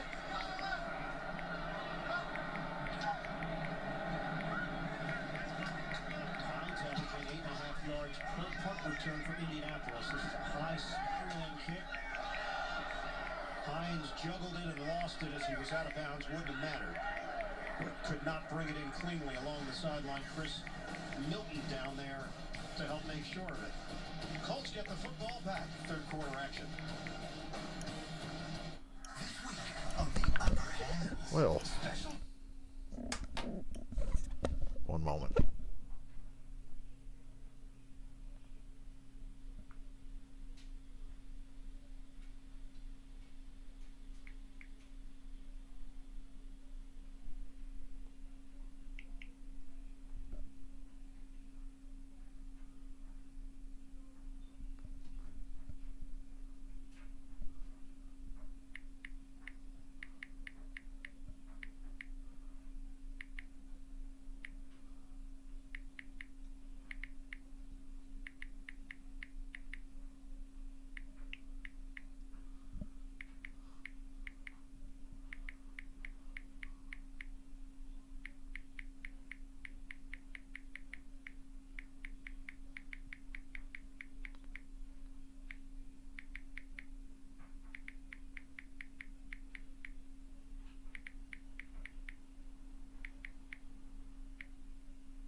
Now can I see what's going on in Minnesota? If it's gotten any worse? No, they're on commercial. Okay, they're back. Still 21-10 Carolina, and Carolina's in the red zone. And they have to take a timeout. So fuck you, Teddy Bridgewater. I wanted to see a play, but now I can't, because by the time they get back on the field, the Titans and Colts will be back on.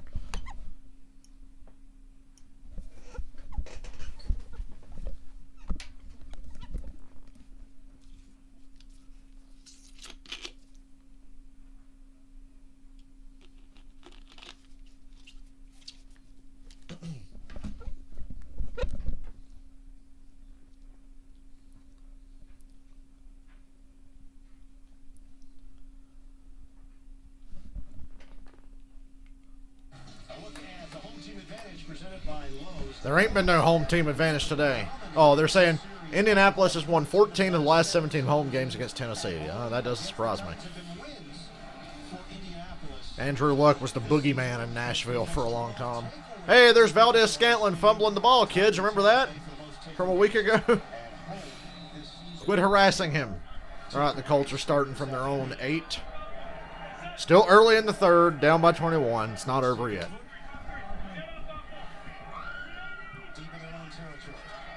Defense definitely looked more ready on that last possession.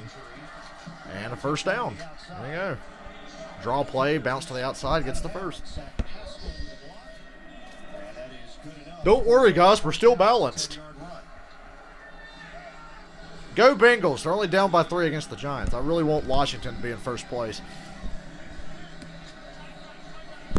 Colts had 420 yards of offense last week. They have 187 so far today. Rivers was hot early. 9 of his first 11 were completions. Just 3 of his last 9. Rivers had to throw that in the dirt. At least didn't hold on to it too long. He's getting there. Pressure of Jack Crawford. 2nd and 10. And I think he spotted Rashawn Evans in the vicinity, number 54. Another reason to throw the rock skimmer. Put it on the ground, make sure nothing pops up in the air and turns into a turnover. There's Mike Vrabel. Did not name a defensive coordinator after D&P's retired. He's handling a good portion of it with Shane Bowen. The outside linebackers coach making... Can't believe the Falcons held the Raiders to 3 in the first half. How? And also there might be a connection there with Ohio State going back. Rivers I don't know where that ball was going. That was just a miss by Rivers. In that general vicinity, Pittman was open. And it's 3rd and 10. The rhythm we saw the Colts play with as the game went on in Tennessee 17 days ago, that rhythm's not there right now. Nope. They've got to find a way. Getting down by 21 will certainly get you out of your rhythm, though. It accelerates them and gets them going again.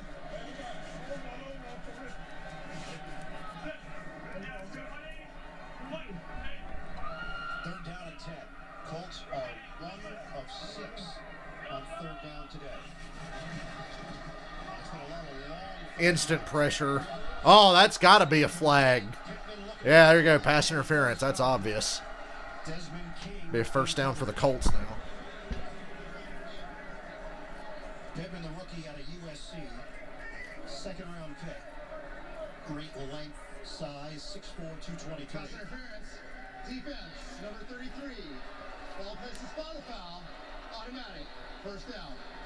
Yeah, that was the deep wing official there, the side judge, Alan Baines, who saw it from a distance but had a clear view in from the sideline to see that play coming towards him and had a good angle and was able to throw the flag, because I was wondering where it was. I got Dance the Knot Away by Van Halen stuck in my head. It's like killing me. The Colts at first down at the 25. Oh, look, there's that little draw run thing again. Oh, we're balanced. We're so balanced. Will Compton sliding down low to make the tackle on Jordan Wilkins. 2nd down and long.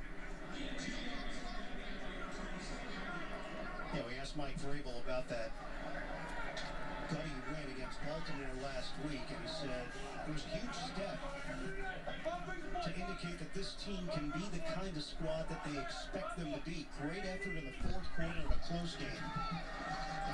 So reverse goes absolutely nowhere. Michael Harris, the rookie out of Southern Miss.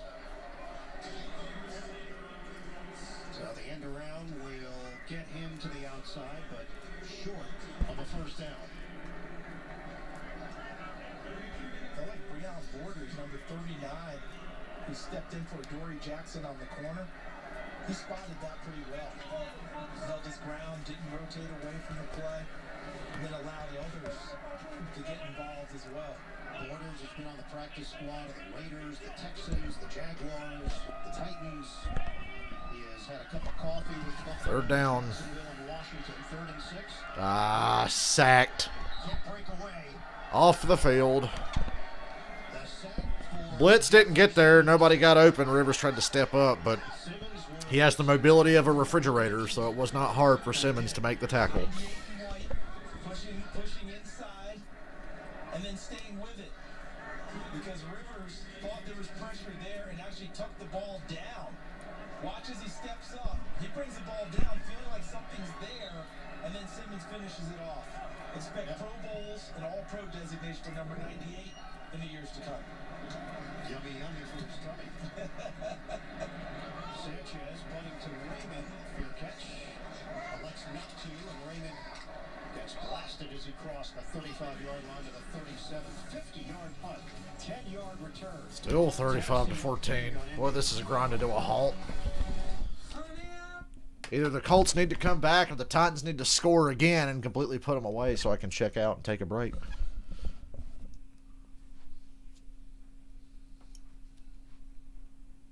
Let's see what Falcons Twitter has to say.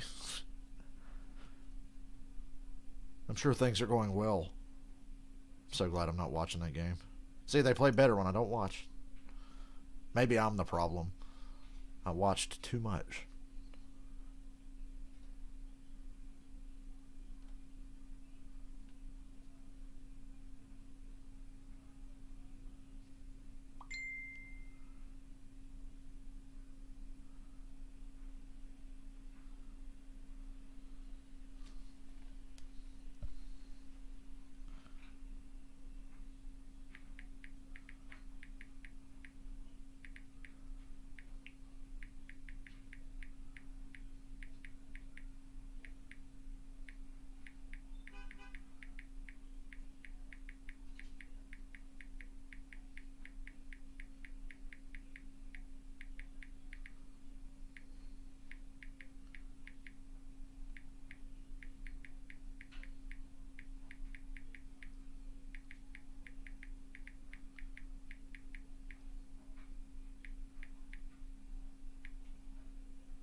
Pro Football Talk. Kirk Cousins with the settle down gesture to his teammates after he sails a throw to a wide open receiver. It's funny. And yes, Dalvin Cook is down. Dalvin Cook got hurt at the start of the third quarter, actually. So without Cook, the Vikings are cooked.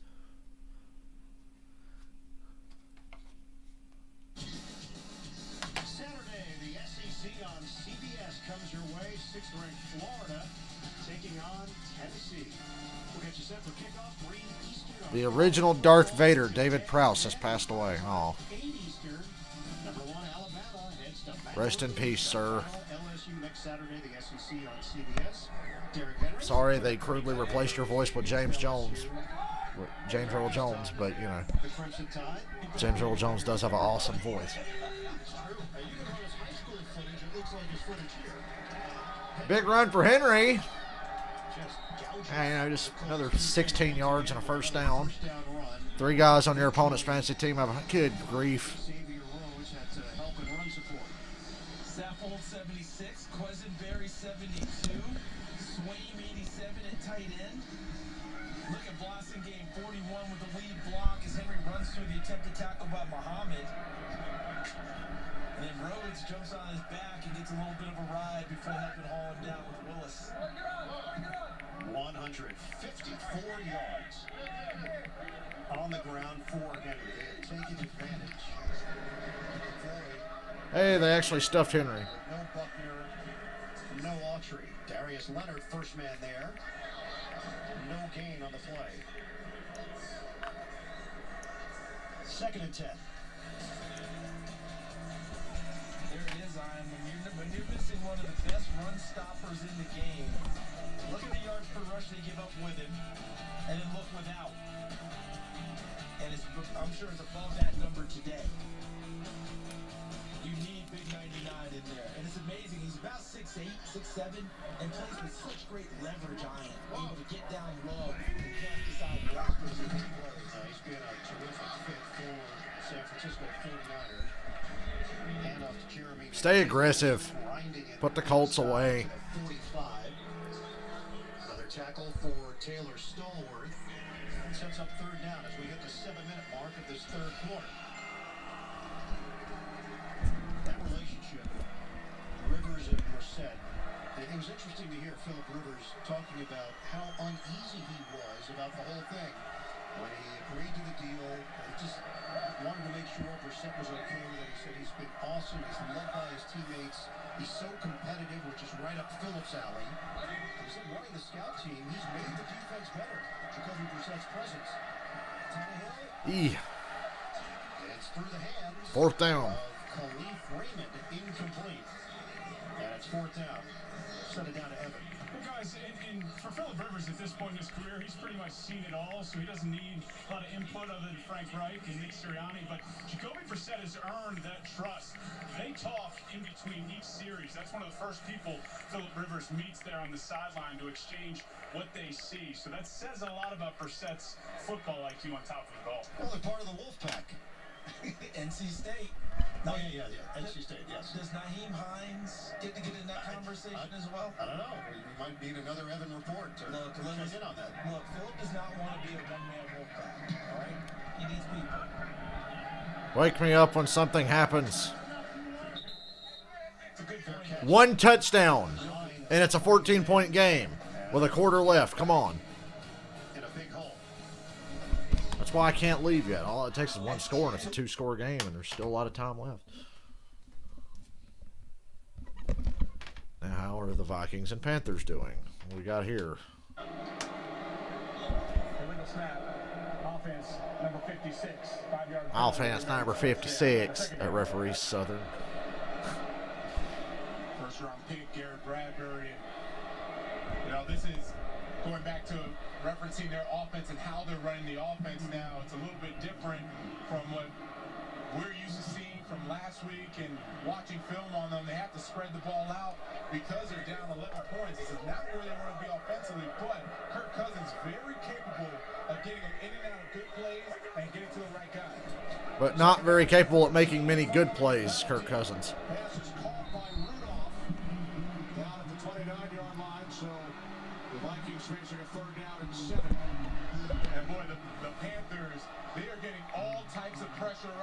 Davis's FAO body. He's about to come inside, and you know this is nothing new or spectacular. It's just a three-man rush, and he splits Dakota Dozier and Garrett Bradbury. When you start getting pressure with just a three-man rush, there's no chance for Kirk Cousins to find the open hole in his own. He won't have enough time. Vikings must get to the 22 for a first down as Cousins steps back. That's an illegal forward pass. No, Cousins was a whole 2 yards across the line of scrimmage before he threw that ball. He got it. Chad Beebe got The catch, and there's a flag back at the 32-yard line. Anyway, back to the fucking Titans.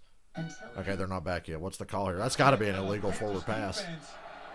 For a personal foul, and man, you can't ask for any more. Kirk Cousins extending the down, backing up, buying time, and then finding Chad Beebe for the first down.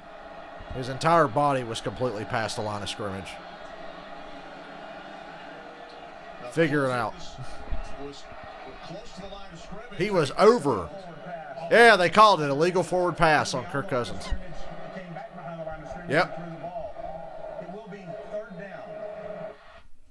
Like I said, Lucas Oil Stadium in downtown Indianapolis. A great facility, wide concourses, picturesque, inside and out. Lucas Oil Field is nice. I'd like to go there someday. I doubt I get to. I'm starting to wonder if I'm ever going to get to go anywhere ever again. T.Y. First down. To T.Y. Hilton along the sideline. Indianapolis trailing 35-14 as we approach 6 minutes to play in the third quarter. First two drives, they had it rolling. 11 first downs, 14 points. They have been stymied since. 14-yard pass play. Zach Pascal in motion. Take advantage of this press coverage they're playing on the outside, please. Or not. Touchdown Atlanta. A pick six for Deion Jones. Oh, God, now we got a 20-point lead. Oh, God, that's just going to make the collapse even worse now. Atlanta scored on a pick six from Deion Jones to go up by 20. We're in trouble. Made Rivers step up and try to escape, and then when he wanted to throw the football, David Long was on the upfield shoulder of Mo Ali Cox, so he essentially threw it away, threw it over his head. Rivers now 13 of 24, 153 yards, 1 touchdown. Second and 10. Oh, it's a drop. Third down. Pascal, and the ball pop free. It's ruled incomplete. Coverage there from Desmond King. We asked Mike Vrabel about King coming over in that deal. He said, yeah, the communication is coming along. There's so much volume that comes with that position. He rarely... Red alert, red alert. The Falcon. Let me post this on Facebook. I'll let you guys see me post this. Red alert. Breaking news. We have a situation. The Falcons have a 20-point lead.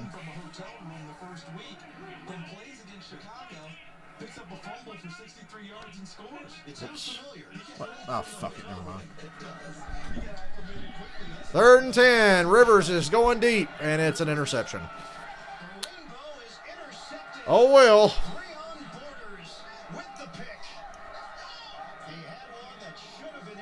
There was nothing there, Phil. And a turnover for Indianapolis.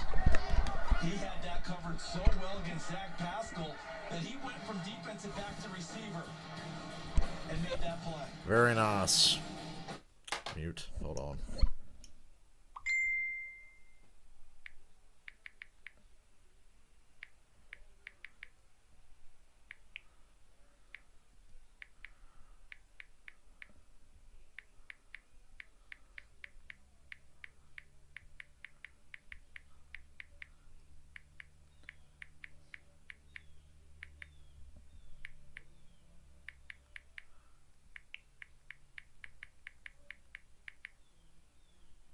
All hands on deck. Falcons have a 20-point lead.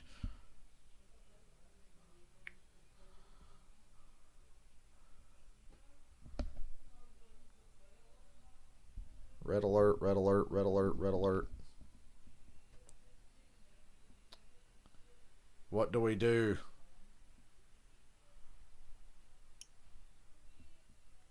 It's happening again.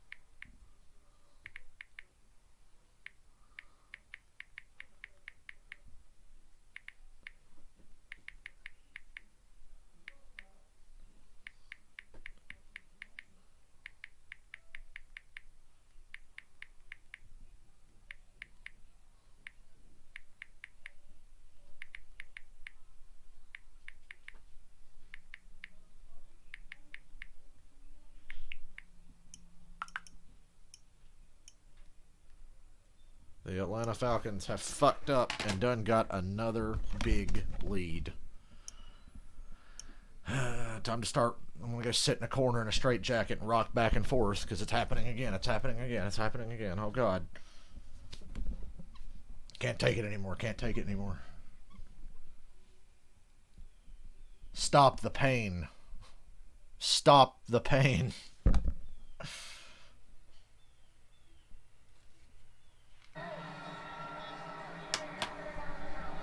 5:38 to play in this third. Scored a defensive touchdown and have held the Raiders to 3 so far. How? Tennessee in his last 199 pass attempts snaps the third longest streak versus the Titans since 1997. Titans take over at the 37-yard line. False start, Tennessee. There, A.J. Brown is out there for Tennessee. Full start. Offense, number 87. 5-yard penalty. First down. He's having a little bit of a day, but he has made some catches too. And you will take what Jeff Swain gives you each and every ball game. The Patriots have a 7-point lead on Arizona. Receiver. He's had a few errors in 3 snaps today. That's really big. How did that's such a stupid fine.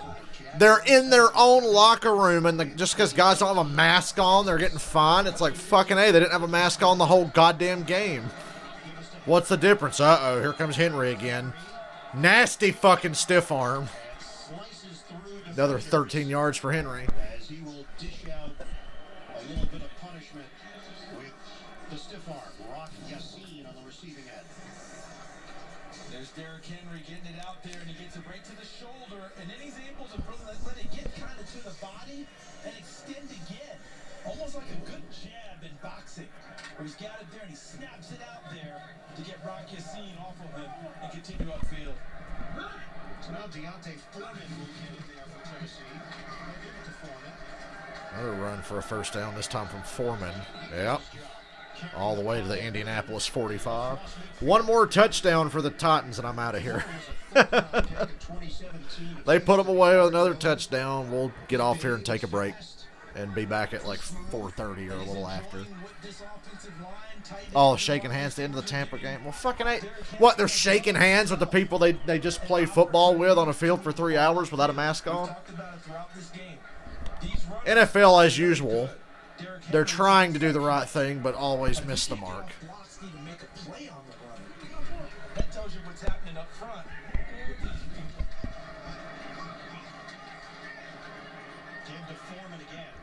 Oh, look, the Raiders are already in the Falcons' red zone. Here we go. 4-yard gain for Tennessee. We now have 4 minutes to play in the third quarter. Foreman 4 carries, 28 yards. That's 212 rushing yards for the Tennessee Titans.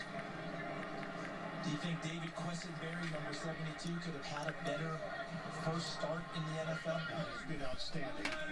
He and his teammates up front. Taylor Lewan out for the year. Ty Sambrilo placed on IR, and David Quessenberry getting the nod at left tackle. There's another first down. Finally a drive for the Titans in this half. In the passing game, third target, third catch. Dude, For Jeff Swain. they should have given up as a franchise about 8 fucking weeks ago. Hell, they should have given up as a franchise, what, 3 years ago now? If we're being honest. A reliable blocker today wouldn't change anything. It's just like, oh, look, they did it again, and they're working on it right now. The Raiders are in the fucking red zone already. In case of blown lead, break glass.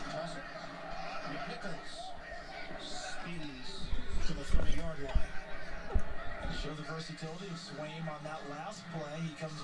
He goes from tight end, catches the football downfield, to lining up as a true fullback and leading on that last toss sweep.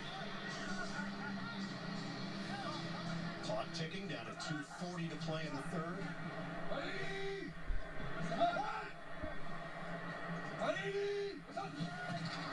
Second down 4.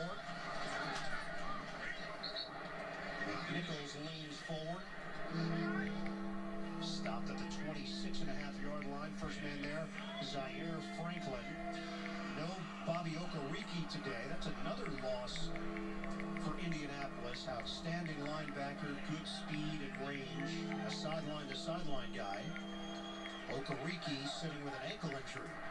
See him with Autry out and Buckner out and all the changes. I was fucking topping. God, I hate this fucking phone. Now I gotta top every goddamn thing again. Piece of shit. Okay, phone, you do you.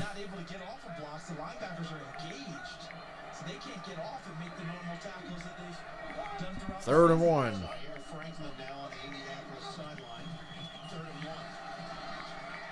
And it's 4th and 1. Didn't get it. Tyquan Lewis meets McNichols. Would not doubt that they would go for it here from Tennessee. Good job by Indianapolis, stuffing the front line, the offensive front, having penetration into the backfield, as you described. Tyquan Lewis able to make the play. But if you're Mike Vrabel, you could go for it there, or you could try and add to the confidence level of your kicker, Stephen Gostkowski, who's had a... If Washington even sniffed a Super Bowl, the world as we know it would never recover. It'd be too far gone at that point.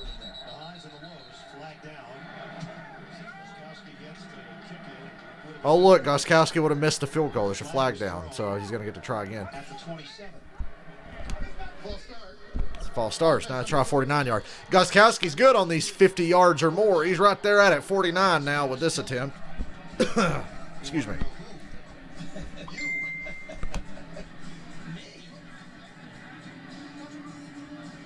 So that was a 44-yard attempt. This is now going to be a 49-yard attempt. Gostkowski has actually been better from longer distance. Can you get it one more yard?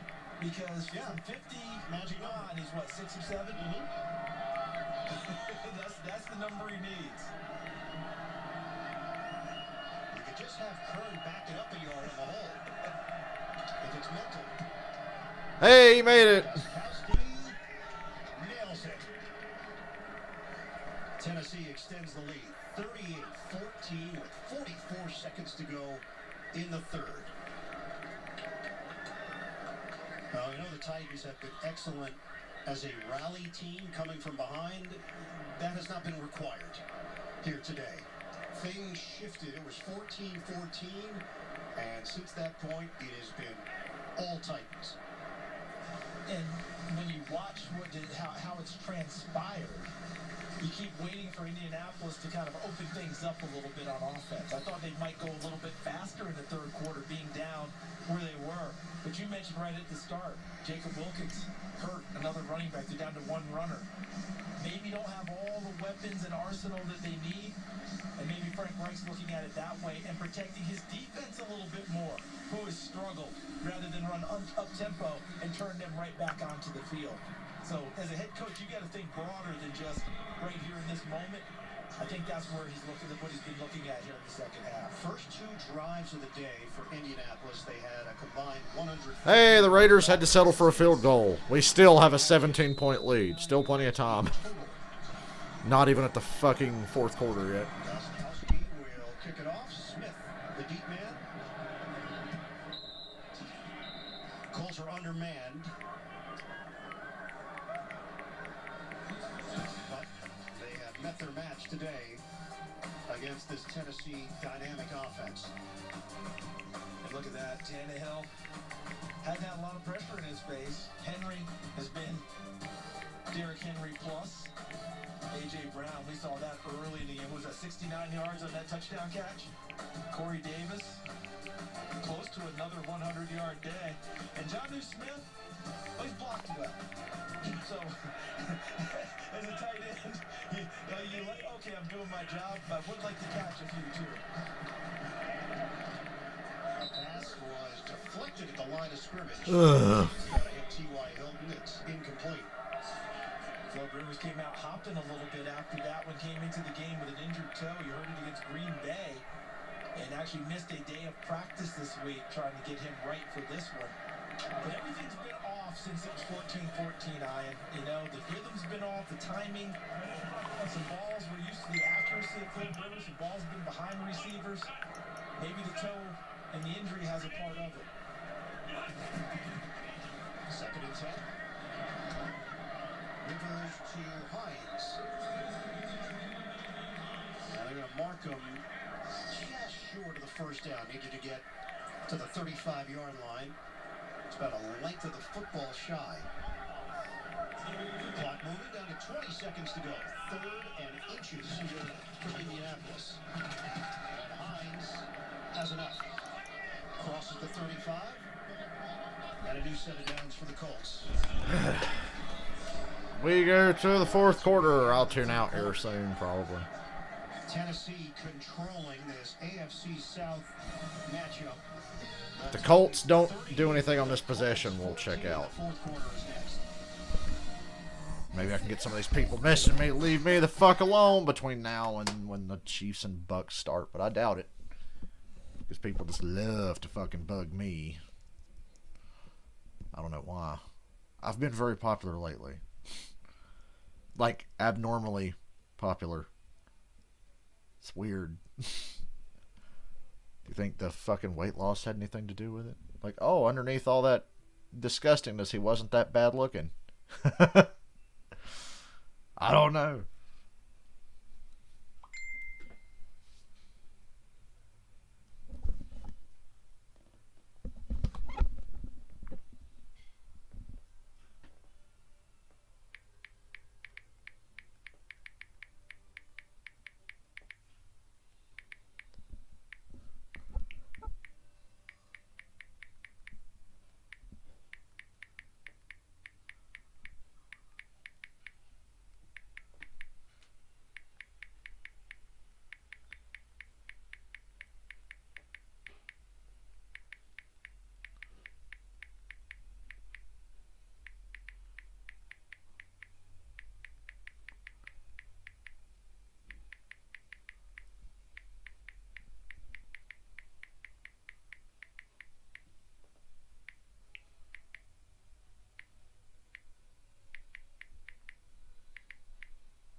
Jeez, what channel am I on? I couldn't remember if I changed the channel. Vikings Panthers are on commercial.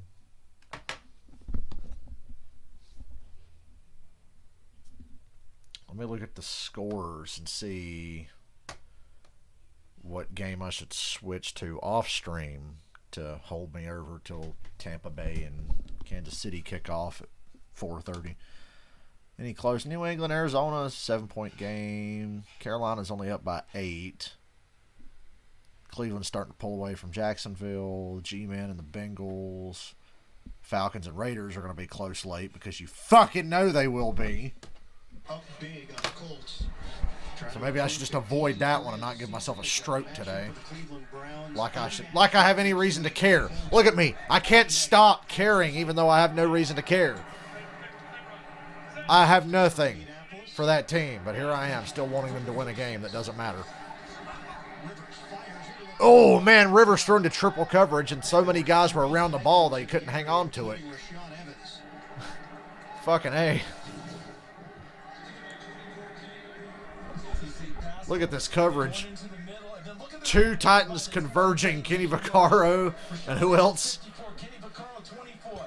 That's what defensive backs and defensive coaches call breaking on it. You see the Yeah, they both broke on the ball, and they ended up knocking it away from each other. and they were right there. Break out to the receiver. Reverse 5 of his last 18. They got a flag. This time he makes the connection to Mo Alley Cox, but a flag comes down immediately. If it stands, it will be enough for a first down.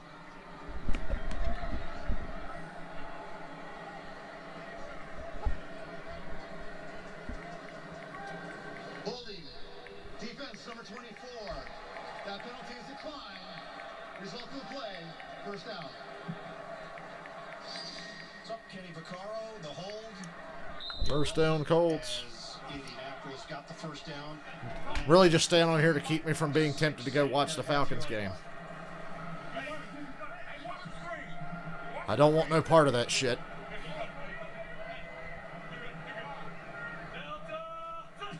Just underway here in the fourth quarter. Rivers. Touchdown. No, they dragged him down at the 3. Oh, he fumbled. He fumbled. He fumbled. The Titans jump on it. And the Titans recover. Touchback. Wow. God, T.Y. thought he had a touchdown, but he fought too hard to stay on his feet, and the ball got stripped. Go for the score.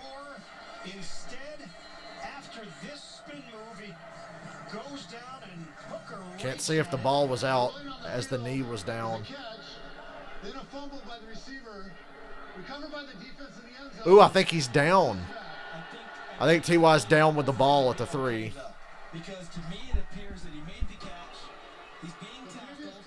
Knee down. Ball still in his possession before it's popped out. So I think it should be Indianapolis' ball, first and goal. After the big play, something that they've been looking for most of the season with T.Y. Hilton. Well, it'll be first and goal at the 3 for the Colts. And that play was there on that throw. Kane jumped Not that it matters much. Hilton is walking a bit gingerly.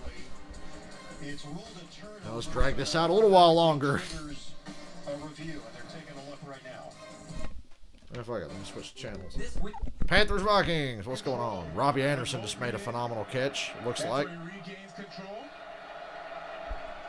Looks like he Hey, the Falcons are at the Raider 29. They're driving, trying to hang on to a lead. Trying. Robbie Anderson's a deep threat. He's not going to be running in routes all day. Pressure on Bridgewater. Throw it to the ground.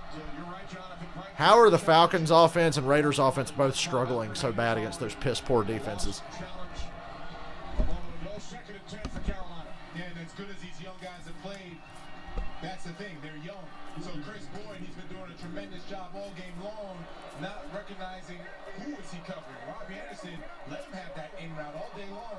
It's the deep route that's going to burn you, and that time it burned him.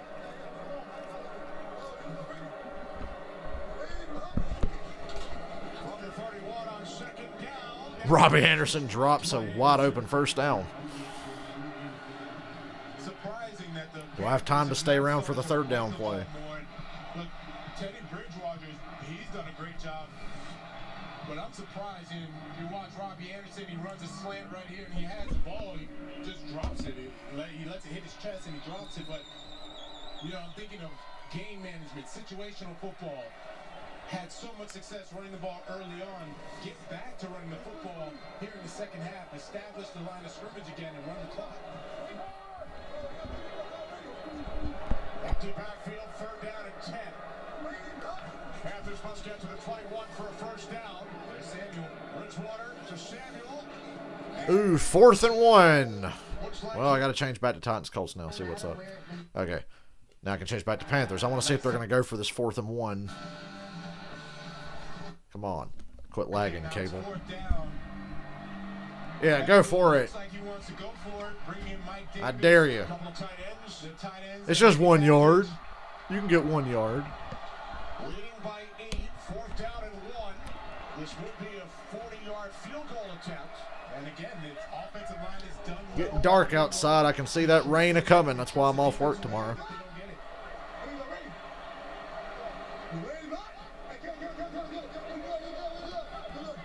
Okay, they were just trying to get Minnesota to jump. Never mind. You pussies. And the Colts have the ball 1st and goal at the 3, just like I said. Reset the clock, 14:26 to play here in the 4th. And that run goes nowhere. And he's bottled up. Could not break away from Tart. I think it's Jacoby Brissett time. Yeah, put Brissett in there at this point for these goal line top plays because I don't want Rivers throwing an interception. So Brissett comes in the game now. Remember, no Jonathan Taylor, so you don't have your big power. They got Malcolm Butler on T.Y. Hilton one-on-one. Brissett has a rushing touchdown today. They try to run it. No, down at the 1. Comes up short. 3rd and goal. He got Keep Brissett in there. before he hit the goal line. 2-yard pickup for Hines. Kevin Byard helped save the touchdown. He had the ball in his left hand. It's a sneak, and I think Brissett got it. Inside, Brissett. Yeah, they give him the touchdown. That's 2 touchdowns for Jacoby Brissett today. Touchdown, Indianapolis. Second of the day for Jacoby Brissett.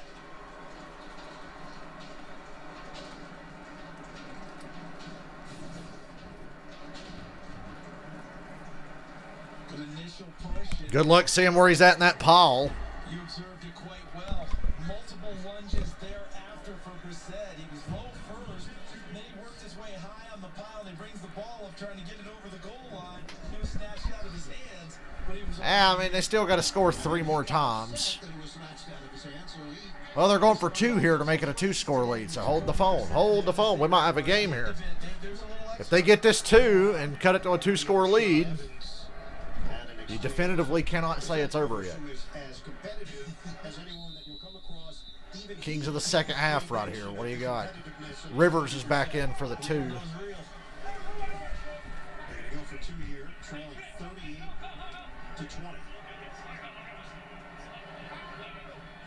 And Rivers back out there. Low snap. Goes nowhere. And Wilkins So the 18-point lead will hold. Daquan Jones and Rashawn Evans there to deal with Jordan Wilkins. Yeah. Remember, this is Danny Pitcher's first game ever at center. Maybe they should have kept Brissett in there. Maybe if Brissett was in there, the defense might have guessed, shit, is he going to keep it or is the back going to keep it or might they throw it? 38-20, Tennessee. Coming up next, game 2 of our NFL on CBS doubleheader. Marquee matchup, former MVPs leading 2 of the league's best offenses. Patrick Mahomes and the Chiefs take on Tom Brady and the Bucs. It's coming up right here. Chiefs and Bucks.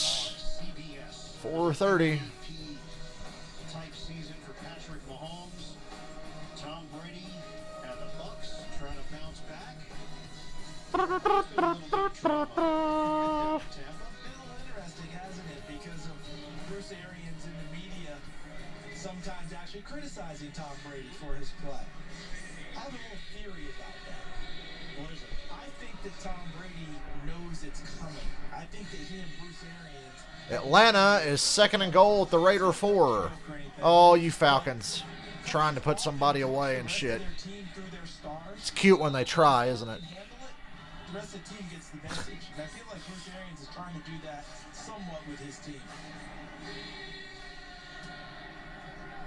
Blankenship doesn't drive this one. Instead, Batson moves forward to get it. Batson gets around 2 tacklers. It takes it to the 32-yard line. NFL Today update. Let's send it to New York. JB, Nate Burleson. Machine is still on Fitz. Fitz Magic burying his former team. Miami 20, New York Jets 3. Man, the Jets have a strong shot at 0-16, don't they? Only got 5 games to go. They're 0-11 now. 5 more games to glory. We're going to get deep into the mind of Joe Davis. I've known coaches who have coached their team through their stars. Adam Gase, fuck off. Motherfucker should have been fired long before Matt Patricia.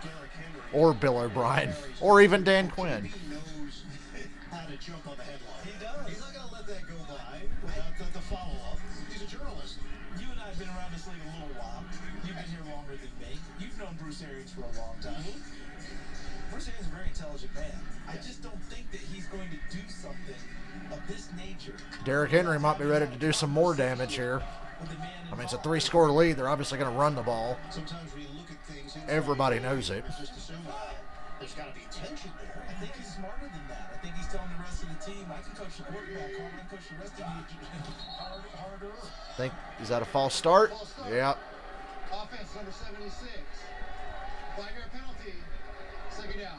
And it's the veteran Roger Saffold.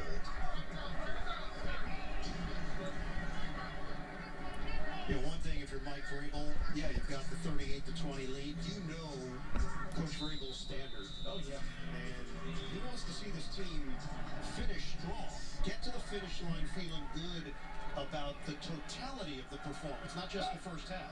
Yeah, they don't want to have a sloppy close to what's been an excellent performance. Fake it to Henry, throw it. Great catch, A.J. Brown. Glad he's back in the game. I was worried about him earlier. Catch to the 41. So this is the final meeting between these two teams. This is what's coming up for Tennessee. Who's got the tougher schedule here? I'd say Indianapolis, just because they got to play Oakland or Las Vegas and Pittsburgh. Houston's no pushover. They both have to play Houston. Touchdown Falcons.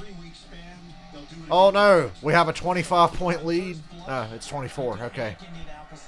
The magic number's 25. Sorry, Raiders. It's 24. Here